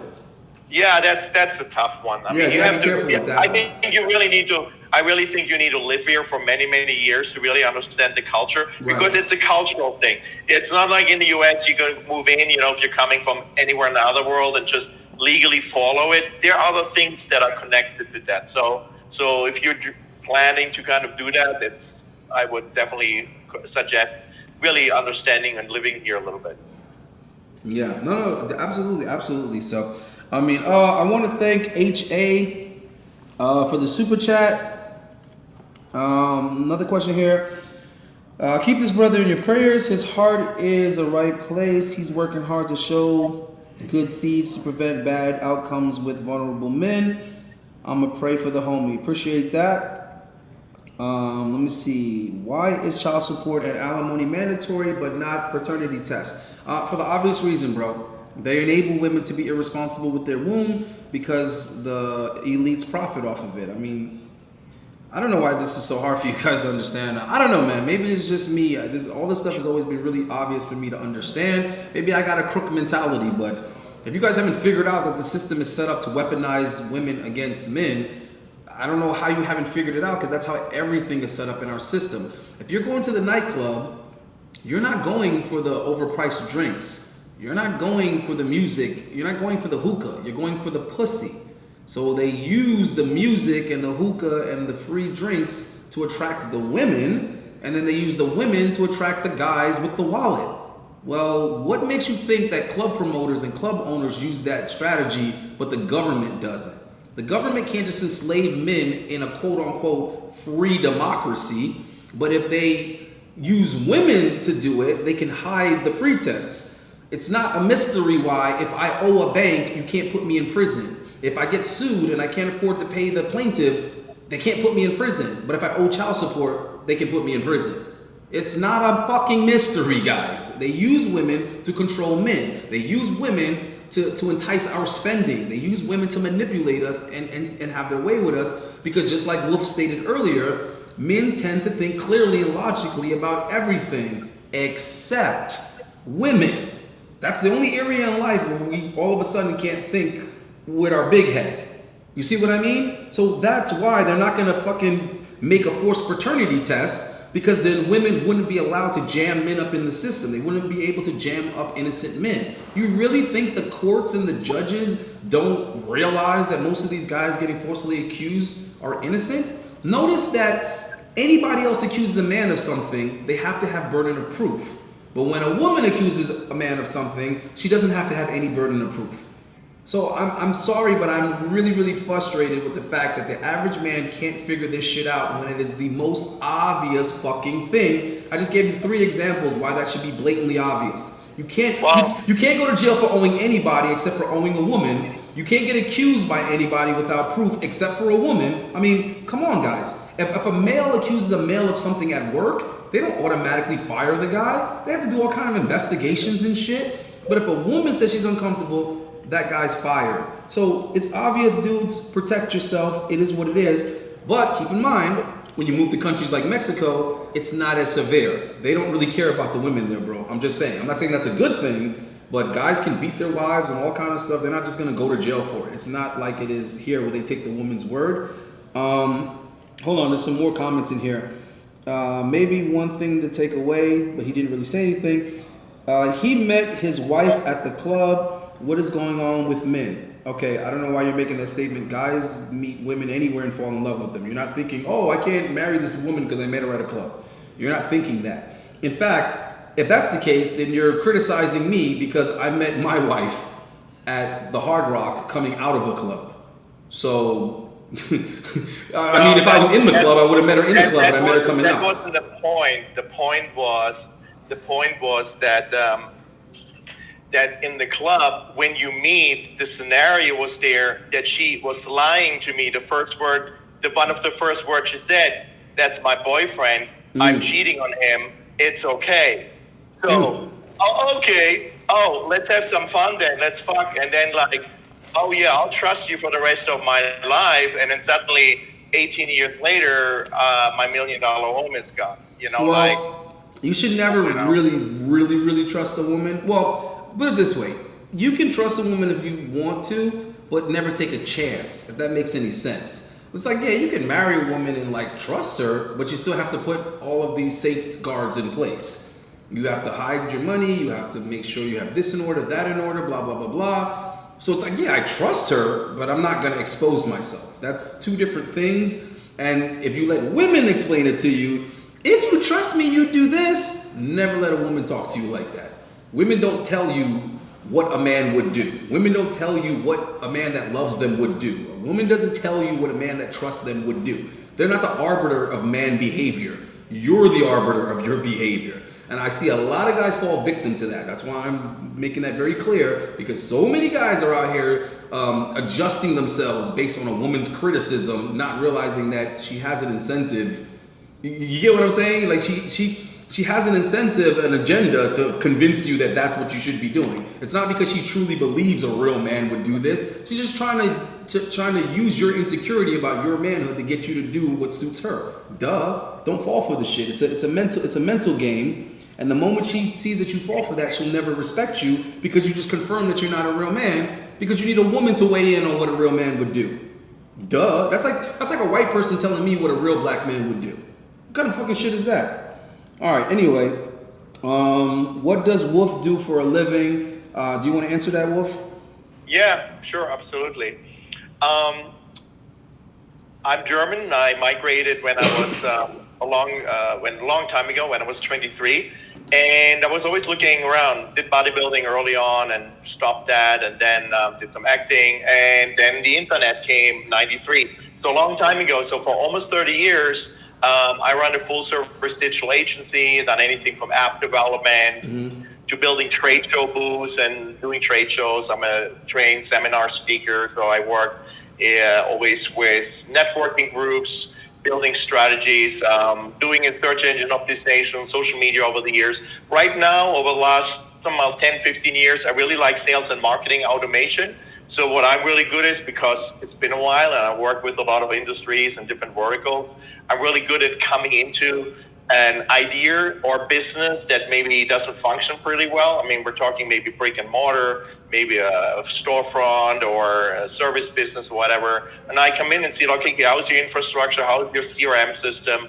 How's your sales process? How's your marketing? And I find these missing components or just gears that are not lining up right, and install some systems and all that. So I have a team around the world, and that's what I do. And actually, I'm about to launch in the next couple of weeks the hemp zone, which will be B2B and B2C hemp directory. Because I think there's something missing. Hemp is a beautiful plant, just such an amazing product, and you can literally do t-shirts out of it. You do concrete, you can do plastic cups out of hemp, and they're actually biodegradable after 3 months, and the cost of production right now is actually the same as if you use regular plastic. So anyway, so that's something I'm getting into. But yeah, so the digital world, everything with zeros and ones, that's the world I live in mostly during the day. Okay, awesome. All right, let me see what else is here. Ayende, what's your thoughts on traveling with women as a test to see if she is long-term material? I'm not sure how that pertains specifically to long-term material, but I believe in testing women in different situations, scenarios all the time. Now, as far as traveling with women, what I would be testing them on is to see how well they follow your lead, how well they cooperate, how well they do what they're told, how well they understand their place. If I'm taking you to another city, state, or country, I'm the lead, I'm the boss, you need to fall in under my lead. You can't just be doing erratical things, you can't just be doing whatever you want or whatever. Either I make the plan or we together make the plan with me factoring in your opinions and desires and interests, but you need to understand I'm responsible for you because I'm the one bringing you here, so I'm physically responsible for you, and then I'm the one paying for it, so I'm financially responsible for you, so you need to respect that and behave yourself and act accordingly. And I would start off small, like before you take a chick to Aruba, take her on a cruise to the Bahamas.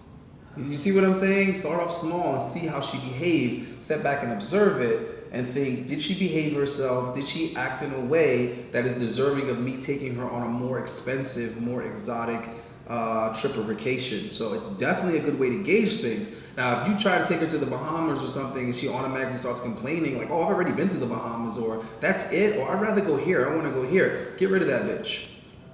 Get rid of that bitch. fail. You see what I'm saying? But if she's humble about it and say, okay, yeah, we'll have a good time. I have a good time with you anywhere. It doesn't matter. We can go to the park. We can go to the backyard. I'm just happy to spend time with you, baby. That's the woman that you take on a really nice extravagant trip and somewhere far and exotic or whatever. All right. The next one here is we have to put these women through a government background check, security clearance. Well, yeah, I guess. I mean, I know he's kind of being funny, but I'm not really being funny with that. Like, you do need to hire a private investigator. I'm not talking about like a government criminal background check. I'm talking about a dude that's going to follow her the fuck around. I'm talking about a dude that's going to bug her. I'm talking about a dude that's going to put a tracking device in the bottom of her car. That's what I'm talking about. Because women will sit there and tell you they're not dealing with anybody while they're sitting here trying to manipulate you and get you into the position of provider and convince you there's some good girl while they're getting dicked down constantly by some guy they've been fucking before they met you. But they'll look you in the eyes and tell you they're not fucking with anybody. So that's what I mean. Polygraph these women too. Well, again, I know that you're like making jokes, but this is serious. This is men's lives, and you can't polygraph a chick without her knowing that you're polygraphing the chick. So I know you guys like to giggle and joke around, but I got a dude on that's been divorced twice and women taking advantage of him financially. So I don't know. I just don't think it's funny. Especially not when guys are like being told that children are theirs, and 5, 6, 7 years later they find out the kid's not even theirs. So again, with all the childish stuff, guys, like this isn't really the time for that silly shit.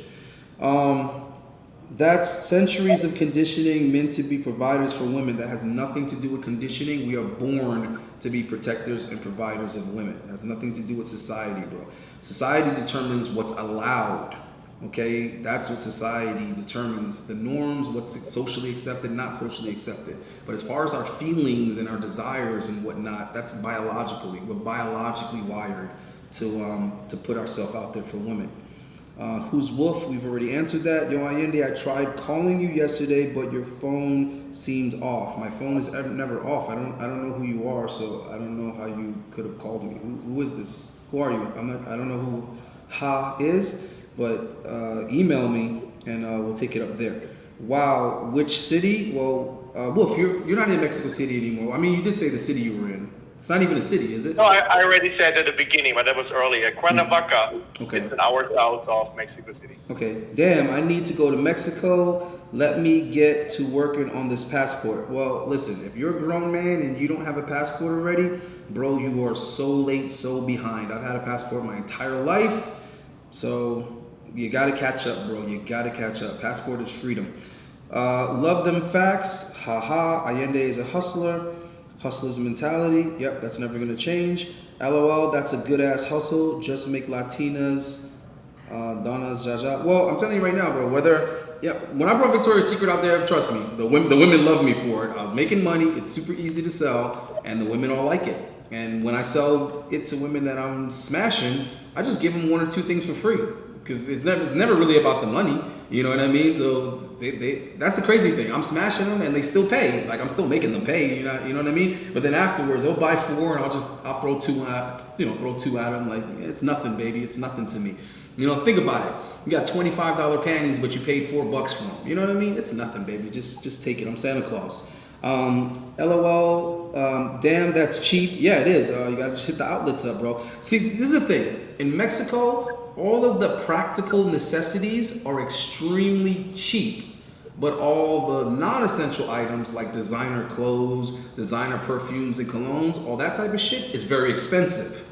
So that's the flip, because here in America, that type of shit is relatively cheap. You can find it on sale and clearance, but the shit that you need, like organic food and medicines, antibiotics, all that type of shit in America is expensive. That's the interesting thing. In America, the things that keep you healthy are expensive.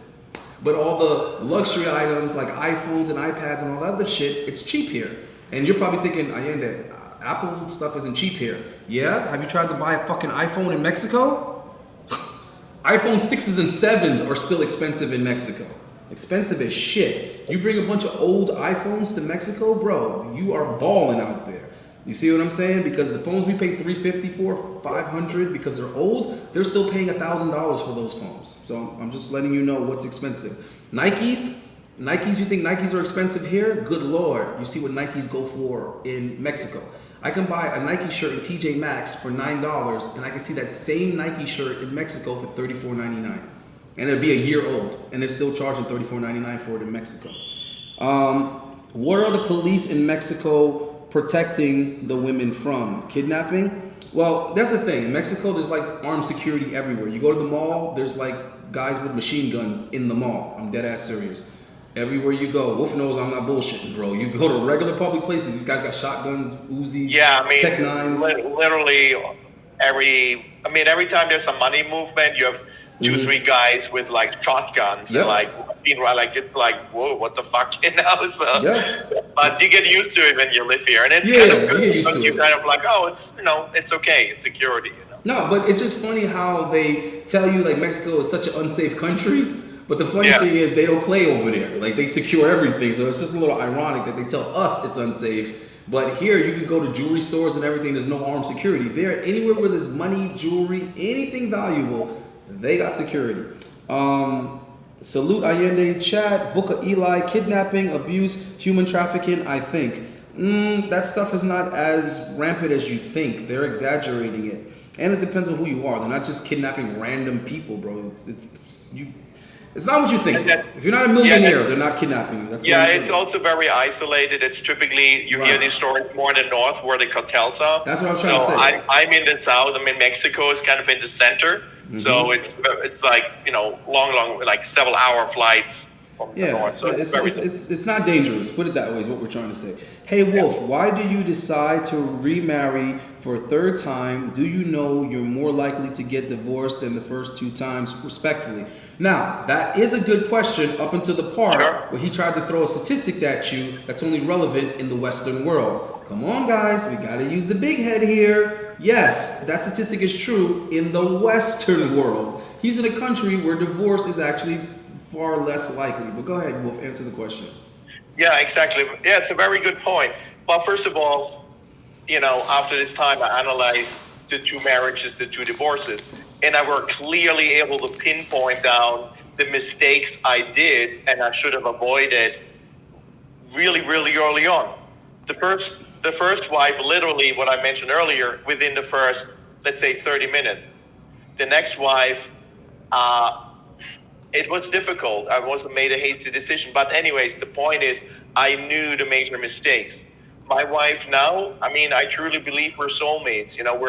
We have this amazing relationship, and she is a person that is very much opposite from all the women that I have met before, women that I always picture in our mind for a long, long time. And I tried to materialize in those past 2 marriages with force almost, like really pushing. And it's different. And, of course, we don't know what the future will hold, but I can only tell you that our love and our relationship, which is more important, has grown stronger over the years. We're literally together for, 2.5 years. So I really kind of see there's a difference. And as I said, you go through mistakes and you learn your lessons. But as I said, for me, I understood what is it that I'm looking for. The culture, the warmness of the culture, the family. I'm accepted into a family. We just had a big family reunion this weekend with literally 25 close family members.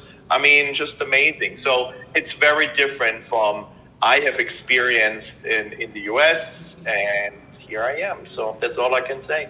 Yeah, listen, Book of Eli, thank you for the alley-oop, because he was throwing you a touchdown pass. That's what it is. He's throwing you an alley-oop so you can slam dunk, because I know he knows. I know he knows that everything that he just put in that question, we know in the manosphere, we're looking to do what you did. Like, what you did is the advice given in the manosphere. Yeah. You go somewhere where the women are family-orientated, where they respect and appreciate the sanctuary of marriage, and also, if and when you do marry them, you don't bring them into America or a Western country. You stay in that country with them. So he knows that you did it the safest way. Yeah. So let me say a couple of things, just like general perspective. And I guess I'm not saying every woman here in Mexico. Of course, I've dated and I went through a lot. I dated a lot of women before I met my wife.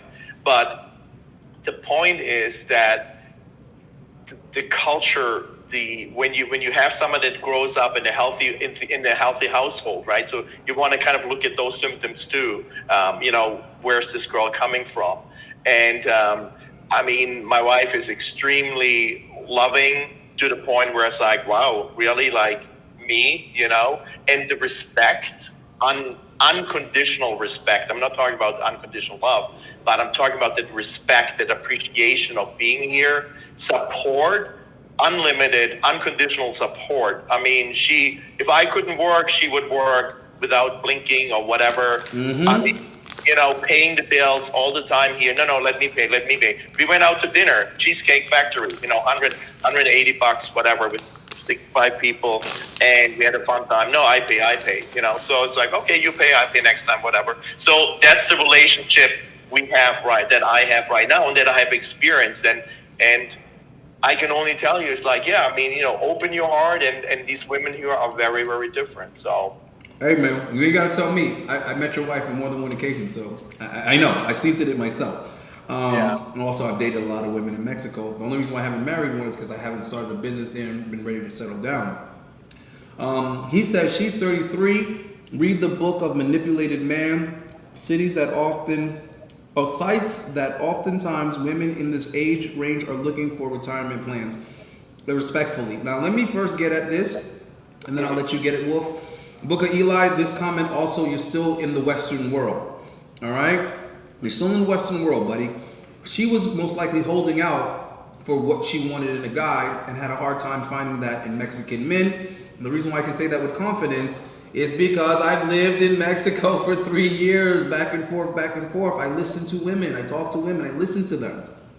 And I actually met a lot of women that were in their mid-30s. I was fucking a lot of women that were in their mid-30s that never got married and never settled because they couldn't find Mexican men that wanted to treat them well. It wasn't because of the same reason why women are single in their 30s in America.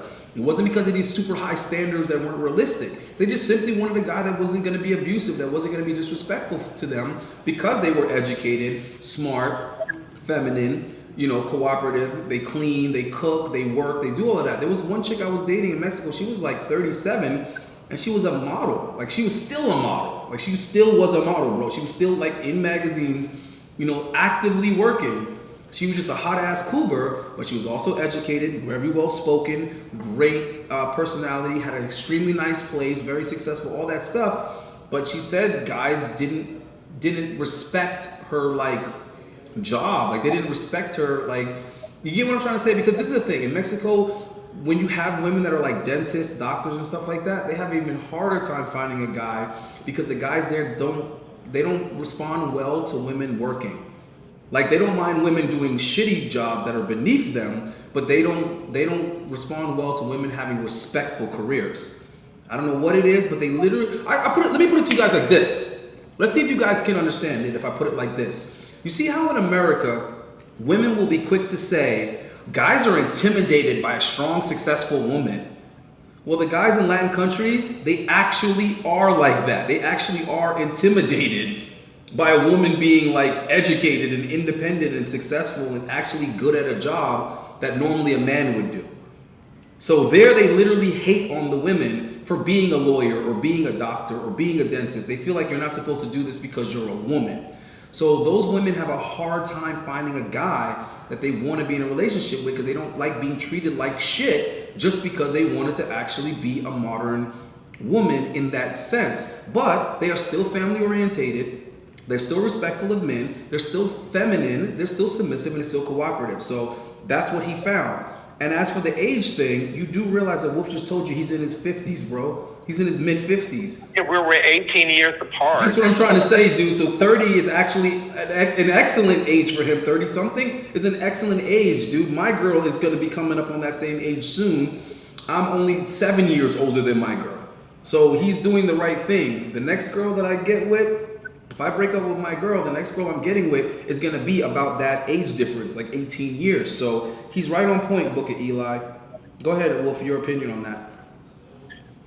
Yeah, I mean, as I said, when we met, she was 33. Now she's 36. But, I mean, as I said, I tried initially go with a younger one. I dated a 25-year-old for a while. And one of the things that I didn't like. She was just working all the fucking time. Because she literally came over, we were about to start a fool around. She was fucking sleeping and snoring. It's like, oh my God, okay, here we go again. I'm nice. Let me let her sleep, like not listening. Probably I had these tips back then. And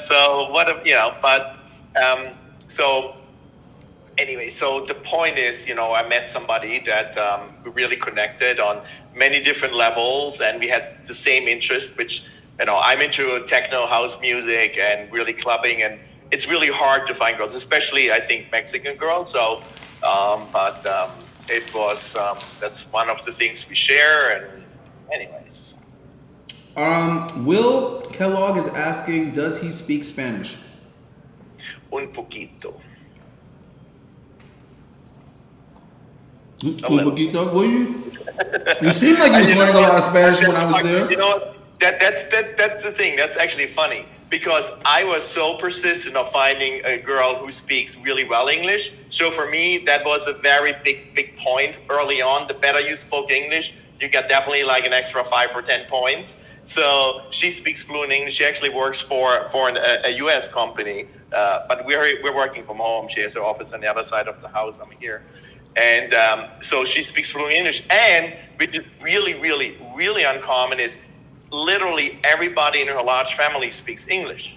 I mean, broken English, but enough to have a conversation. Mm-hmm. So it was like, oh shit. And then of course I only speak English during the day because all my business is in the US. So it's kind of like, and then we only watch English shows and everything. So, the little bit in the restaurant. So of course I don't need a translator for anything. I can get around. I can talk to the gardener here and all that stuff. Yep. But I haven't really put as much effort in. I started a little bit and then whatever. So yeah, because when I first got you there, you were acting like it was a big deal. You were like, I gotta learn Spanish. I kept telling you, listen, I get by just fine.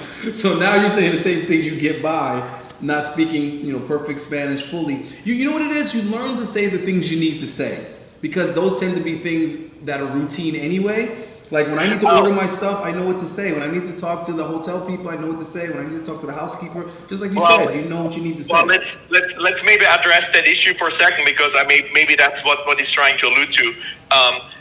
The English language is very prominent in Mexico City and some of the tourist cities like if you go to Playa del Carmen or Cancun, oh yeah, plenty of English there. Whatever, you get around with English without a problem. Mexico City, you find spots here and there, but Polanco. Then again, if you Polanco more, exactly, or Santa Fe. So right. You have these pockets, which is very good. But start with the basics. Depending on how long you need to be in the country. But if you're planning on spending some more time here, like I did, I knew I would come for a few months. You learn some basic stuff in the restaurant, how to order, where's the bathroom, blah blah blah, and that's it. And you're okay. Well, listen, I'm dating women that speak English, and I'm letting them take care of most of that for me anyway. And there's always Google Translate. Right. HA says North America is very good at convincing people that everywhere else is hell except North America. Exactly. I agree with that. I've been trying to tell people that for the longest. They're trying to convince you that it's shit. It's almost that, you know what I mean? It's almost like, what the fuck? Yeah, because you're holding people back. It was like, I've been lied to. Right. You realize you've been lied to. You realize how much you've been lied to. Even telling you that these countries are poor is a fucking lie. The country is not poor, just the people are. Shout out to Tip Network for the $4 super chat. And shout out to, oh no, sorry, that's Tradum. Sorry. Tradum, appreciate the $5 super chat. And then H.A. Ka, I don't know how to pronounce your name, bro. I don't know if it's Ha-Ka or H-A, because it looks like it's H separate, A-Ka, or it's Canadian, sorry. So H-A is in Canada. Thanks for the second $1.50 super chat. Fake media, anyone who is retired should not be in the U.S. where the money is barely enough for rent. Exactly. And you can be high middle class in Mexico and close to the U.S. Yeah, see, this is the thing. One of the first things I noticed when I first started staying long term in Mexico is that there were a ton of military vets, like a ton of military vets in Mexico. They don't tell nothing to nobody. They go, they do their time, and then they start collecting that money every month from the government, and they sit their ass right in Mexico, get a nice little Mexican wife, and they do their thing. And they take their skill set. That's another thing I wanted to mention, and I'm glad that I just reminded myself because it's important. If you're not like gonna retire anytime soon, or you're not looking to like start a different type of business in Mexico or whatever, or you're not already working remotely, you don't have the ability to just work remotely. Another thing I want to mention to you guys is certain skill sets are in high demand in Mexico and worth more. For example, security. If you like been in the military, you have some type of special ops training or something like that, bro, they will have you heading a security division and paying you good money to train Mexicans with the level of, you know, training that you have from whatever. So for all you guys that are ex-military, or private sector. Right, private sector. That's what I'm trying to say. Okay. Anything like that, bro, go weigh your options there. They're paying those guys top fucking dollar to bring those skill sets. If you played like college football or college basketball, they're also paying guys top dollars to be private coaches to certain kids, because what will happen is like there'll be rich people that their kids will play football for the school or whatever, or basketball or whatever for the school, but the school provided coach will fucking be subpar because it'll be an American coach trying to teach the kids it'll be a Mexican coach trying to teach the kids.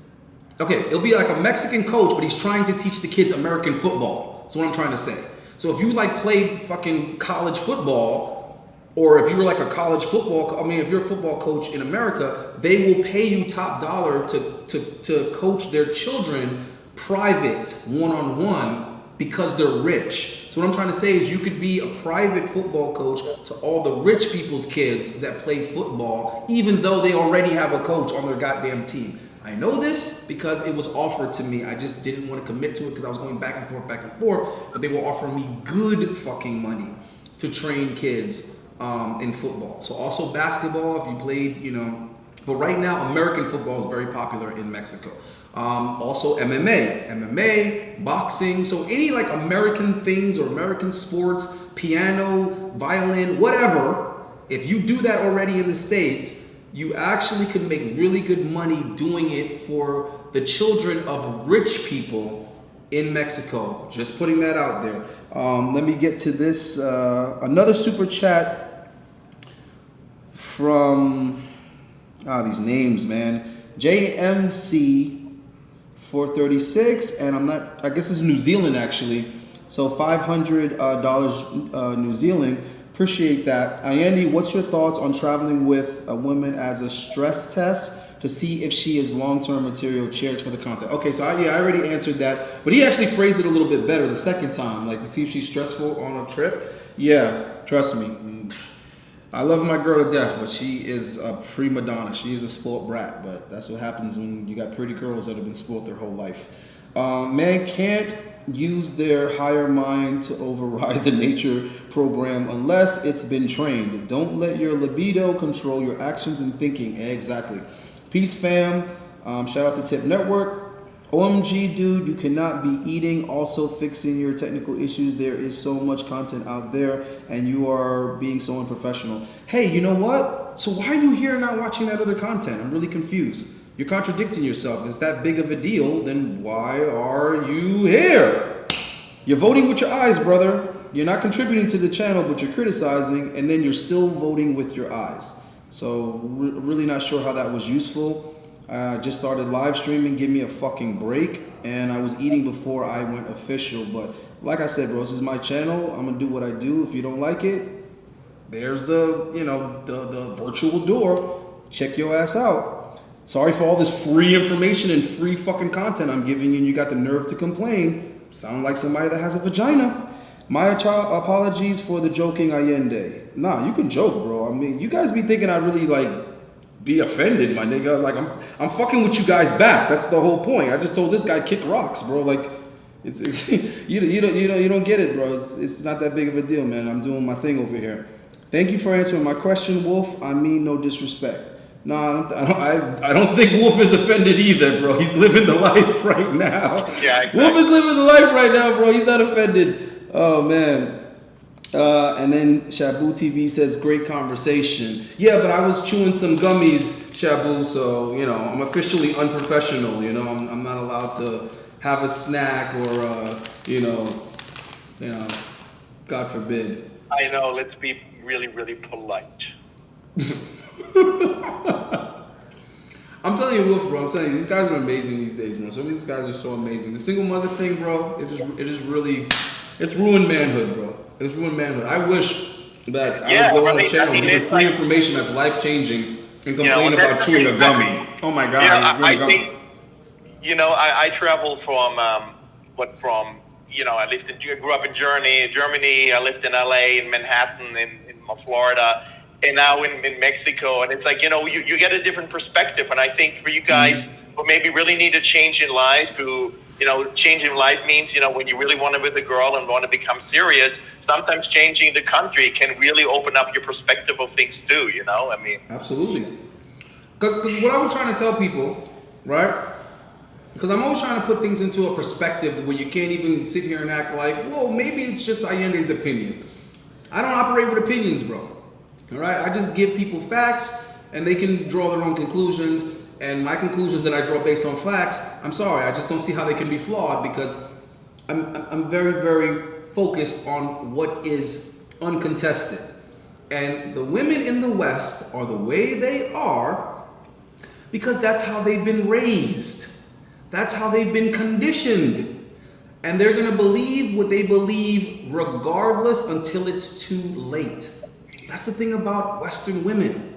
The logic part, the rationale, it's not going to sink in until they're 36, 37, 41, 42. That's around the time where they're going to realize, okay, all the shit that I was told actually didn't make sense and didn't add up. Guess what? By then it's too late. Now, follow me, the point that I'm trying to make. If you go to another country, guess what? The women are just as conditioned. They're just as brainwashed. They are the way they are because that's the way they were raised. And just like Western women, that mindset isn't going to change. The fortunate thing is, the conditioning and the brainwashing benefits you. That's the thing.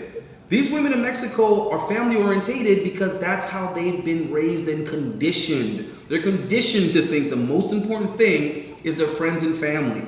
The amount of times women, like, they'll tell me they don't want to do what it is that they're going to do, but I have to because it's my family. Because it's my friends. Yeah, it's actually exact opposite from the US. That's what I'm trying to tell you. In the US, it's I have to go have a job. I have to get a degree. I have to not depend on a man. I have to not respect a man.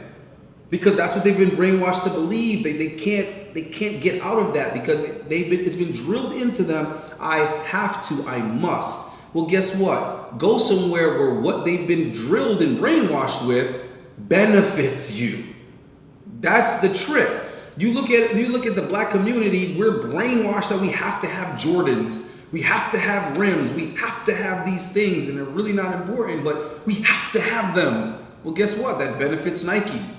That benefits the companies that sell that shit. They're gonna sell it regardless. When's the last time you've seen a commercial for Jordan sneakers? I'll wait. When's the last time you've seen a commercial for Jordan sneakers? But Jordans are still making billions of fucking dollars annually, still selling out. Why do they not need to make commercials for it anymore? Because commercials are conditioning, brainwashing, and marketing. So with the jobs already done to the maximum, there's no point in wasting time and money on commercials for it anymore. So I want you guys to think about all the things that make a ton of money that they no longer make commercials for. You hardly see Snickers commercials anymore. You hardly see Reese's commercials anymore. You hardly see Coke commercials anymore. And I know some of you guys are thinking, Allende, I see Coke commercials. Yeah, not compared to how often you saw them in the 80s and 90s though. See, a lot of you guys can't relate because you weren't around in the 80s or the 90s. In the 80s or the 90s, Hershey's, Coca-Cola, Pepsi, they were like pushing all of this shit down your throat. Dominating the advertising. That's what I'm trying to tell you. Sprite was constantly telling you, obey your thirst. You know, obey your thirst, and you know what I'm saying? And like now you never see a Sprite commercial anymore because they've already drilled it into you to the point that it's cultural. Now when people go out, they got to get a Coke. They go to the movies, I need a Diet Coke. They go get a burger, I need a Coke. It's drilled into us. So that's what I'm trying to tell you guys, is that take advantage of the fact that in these particular countries, the way the women have been trained, it suits and benefits us as men, and we're going to be viewed as above and beyond, bigger and better, because we're interesting to them just simply because we're foreigners. In America right now is the most popular culture, so they're the most desired men around the world. Like, I don't care if you go to Canada, I don't care if you go to Australia, I don't care if you... See, that's the thing. As an American, you actually have an advantage even in other Western countries, just simply being American. So I just want guys to seize the best opportunities that are out there for them, instead of staying where their opportunities are actually the least.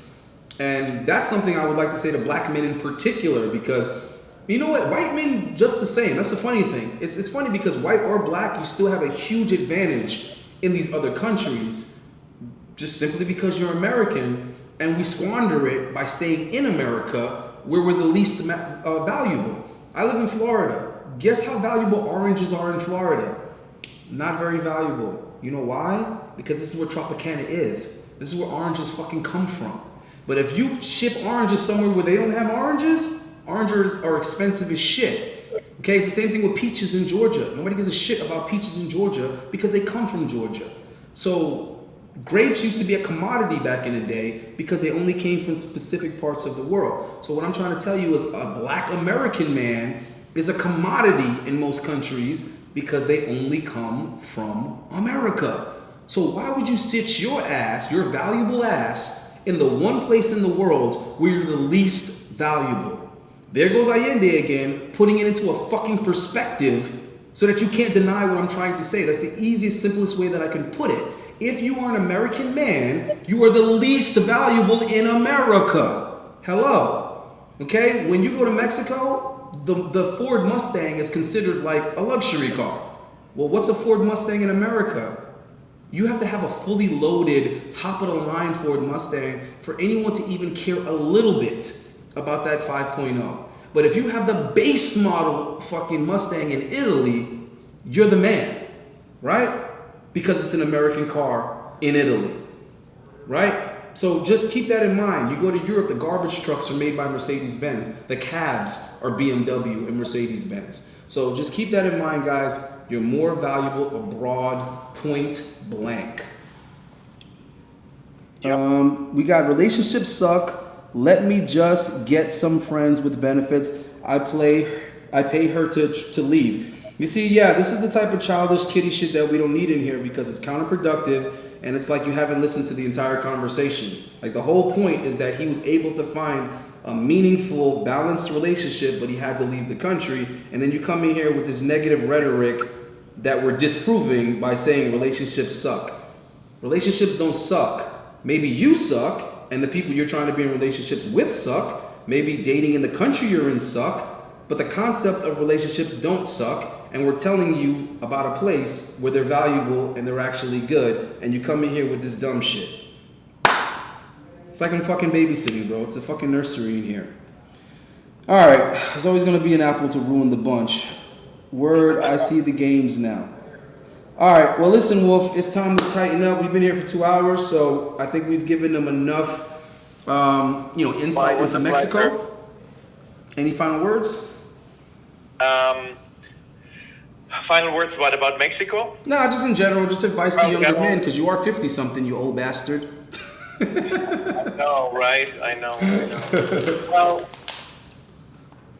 for somebody, maybe a little advice for the older guys that are connected here. Mm-hmm. Sometimes, you go through your life and you look back, not just in years, but you look back at decades, like a big pattern. And, when you're over 50, like me now, and it's kind of like, where you at? And the point is that I live in a country now, speaking from that perspective, that is very different. So it's kind of exciting, eventually, yes, I really need to learn the language more fluently and all that stuff. But from a culture perspective, I think from what you're getting here, it makes a lot of sense. So if you have the ability, come here, go in an Airbnb. I lived in Mexico City I moved around from Airbnb at least 5 or 6 or 7 times in like a year. Mm-hmm. 2 weeks here, 1 week there, and it was really fun. You can explore places. So what I'm saying is, live at the coast, go to Querétaro, really up and coming city. It's like 4 hours north of 3 hours north of Mexico City, and there are many different places, beautiful places, and explore and feel. Because if that's a place where you feel comfortable, you can establish yourself and build a beautiful home. So that's what I have done. If there's something that you guys can walk away from that, I appreciate it. I would love that, and all the best. Thank you for having me, Aliante. Yeah, awesome. I mean, like I said, you are an inspiration to me to do what I'm doing, because you're one of the people that made me realize, okay, I have to cast a wider net, because my goal wasn't to like come to this random guy and help him with his issue. We just developed a friendship, and in talking, man to man, I was like, listen, I can help you with a lot of these things. You know what I mean? And shit, we built a fucking app together. Well, we made 20 grand together within the first year of knowing each other. So I mean, we did a lot of things basically. And we don't seem to have a lot in common on the surface. It's like, oh, you got this black Jamaican guy, that's like 37, and then you got this you got this German 50 white guy. this 50-year-old German white guy. What the fuck could they possibly have in common? We ended up having a lot of things in common. And able to do a lot of really cool things together and get a lot of things done and help each other solve, some little enigmas that we had. So that's just something that men should be doing more of, or as much of as possible. So I just thought to myself, wow, if I can help, Gunther this much, I can help Wolf this much, I can help Nemo this much, all these other guys, I'm trying to get them to like come on the channel now and basically give their testimonial on how we were able to talk and exchange ideas, and some of the things that I've suggested to them have helped them, change their lives. And looking back, what the interesting thing is, if you give somebody advice and you come back a month later and say, so how is it going? It's sometimes difficult to judge, right? But the advice that you've given me is literally been 3 or more years old, and it was really life changing, of course. And I can only, looking back now, saying, I mean, you have a really natural talent to connect with people and speak from a perspective to change their perspective, to see something from the way it maybe really is, or from the way you really should look at it. Because sometimes you need to look at things from different angles to really get a good understanding on what the fuck is going on. Yeah, what matters? What's just fat that we can cut off? What's the meat on the bone? What's the fat on the bone? And we just live in a time where majority of what we believe and think is bullshit. It's fake. Even just the simple argument of Mexico not being safe. Do you know how many times I've had that argument with people before I met you? And it would just frustrate me, because I would just think to myself, hey, dickhead, how many times have you been to Mexico? Oh, I've never been. How many people do you know from Mexico? Oh, just the guy that cuts my grass. Then how could you possibly have this argument with me? Based on what? And I fucking live in the country, asshole. Yeah. Like, what are you talking about? And I think that's true. Like, when you think about it, you can reflect it into so many different areas, where how can you make possibly an opinion about something that you really have not analyzed, or at least investigated, what I mean? But sometimes you take it like from, I'm not saying that you necessarily move to Mexico, but if you really spend 2 or 3 hours really researching and looking at some documentaries and just going on various platforms, you can figure stuff out. So I think we really need to pay more attention to this and take your advice. And you do some private sessions and stuff, right? No, of course. Yeah, I'm doing a lot of that now, and I'm trying to encourage more of it, because there's a lot of guys that can afford it, but they don't realize how beneficial it is. So they think just like asking random questions in the chat is going to help them. They think just watching like random videos on YouTube is going to help them. And it's really not as useful as you think, because majority of us need to have our issues, personally looked at. Because like when I addressed your issue, it wasn't just broad advice. It was specifically tailored to you and your situation and your demands and requests. Exactly. And it was like, physically, where am I? What position am I am? I'm in Miami. I'm able to maybe go here because I can afford it. I'm not like in Washington State or whatever. So, so there are all these different criteria that why a one-on-one with you or just talking with you. I mean, for me, I didn't, I'm eternally grateful for for all the advice that you've given me. Not just at the beginning, but throughout the time frame from even being here and all that stuff, No, absolutely. So, I just want more guys, to start basically just advising first and developing a plan to go forward rather than waiting for this shit to hit the fan and then saying, oh my God, I'm so, depressed and everything's fucked up and I just want to die. I just want to kill myself. I just want to give up. Oh, what do I do? So many guys wait until that's the scenario before they start asking other men for help. So many guys, they go and they date the girl first and then they ask questions, or they marry the girl first, then they ask questions. They get the girl pregnant, then they ask questions. They trust the girl first, then they ask questions. They lend her money first, then they ask questions. It's like, bro, stop doing the thing first. Then when it goes bad, then you want to ask somebody, oh, I have this situation, this happened, what should I do now? It's like, well, motherfucker, the first thing you should have did was reach out to somebody first before you did it. It's the same thing with a crime. Look how many people wait until they're arrested and in jail to start looking for a lawyer and try to bond out and all this other shit. What you were supposed to do was go and consult a lawyer, put a lawyer on retainer before you even committed that crime. When you were considering it, you should have went and spoke to a lawyer.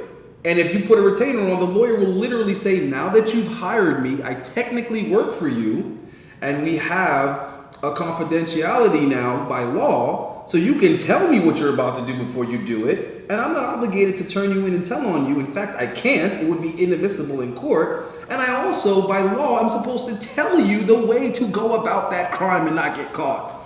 Like, that's literally my job, is to tell you how to not get caught and how to defend yourself. So it's the same concept. Don't wait until you're jammed up, because then it's that much harder to get yourself out of the hole, and you can't undo these things. You can only try to move forward. So I'm just trying to get guys to have an understanding of, if you're not happy, you're not satisfied, before you do some more stupid shit and make more stupid decisions. This is your third marriage, Wolf. There is nothing that I would criticize about the way you went about this one. You see my point? So imagine if prior to the first two marriages, you had that conversation with me and said, I'm thinking about marrying this Russian woman. And even before her, if you had said, hey, I met this girl cheating on her boyfriend and I really like her and we're moving forward, bro, I would have immediately told you, she's cheating on her guy with you, red flag, I wouldn't do it. I wouldn't do it. And that would have been avoided altogether. And the same thing with the Russian chick. I would have been like, hold on, wait a minute. What's going on here? She's in a whole nother country. Why is she putting this much effort into trying to build a relationship with you? What is it this bitch wants? What's going on here? Nobody in Russia wants her. She doesn't want anybody in Russia. I think she wants something, Wolf. I think she's trying to get papers or citizenship. So that's what I'm saying. We have to consult each other, especially me, because I have an eye for these type of things. Consult me fucking first, guys, before you do something stupid. Because I would rather prevent you from doing something stupid and give you a better plan than sit here and have to figure out how we're going to get you out of some shit. Yeah, and I mean, the money that you can put to that, it's almost like, how can you even put the price to it? Well, because, I mean, we're not talking like, not even just the fucking money. We're talking the time. Mm-hmm. Time, the most valuable thing that we fucking have. And you're just literally losing years and decades. I mean, that's crazy. You're going to the casino with your life. If you want to go to the casino, you want to treat your life like the casino and gamble, knock yourself out. But I see so many guys spending a ton of money on girls, and then they come and consult me and ask me after they wasted a bunch of money on a girl, and I'm like, you could have came and consulted me first, and I would have told you if you could have nailed that chick and how to do it cost effectively.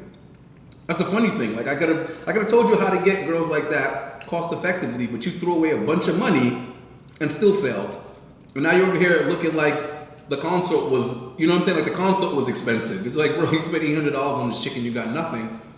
You could have hit me on the console and I would have told you how to line up 4 girls like that and have options. So anyhow, but let's get up out of here. I'm happy that you're happy. I'm looking forward to seeing you soon. Yes, for sure. Yeah, so we're working out a trip to Mexico. I'm gonna get out there and we're gonna do what we were talking about. I'm gonna try to find a house to rent. I'm gonna bring a guy who has a YouTube channel of his own, and we're going to kind of consolidate and try to work together because we have similar goals, but just two different channels. So I think we're going to be able to work something out. I would rather bring all my equipment there and finally set it up because I have a lot of stuff I'm not using. You guys keep complaining about tech stuff. I'm struggling with the tech stuff I'm using, and I have more advanced shit that I don't even know how to set it up. So I want to set it up somewhere permanently. And the reason why I haven't like rented a studio in Miami and invested is because I already know I don't want to be here. So what's the point of renting something temporary and then having to move all the way to somewhere else anyhow? So I'm going to take my own advice, take my ass back to Mexico, and set up shop. So that's the plan. All right. All right. All right, brother. Awesome, man. Thank you so much.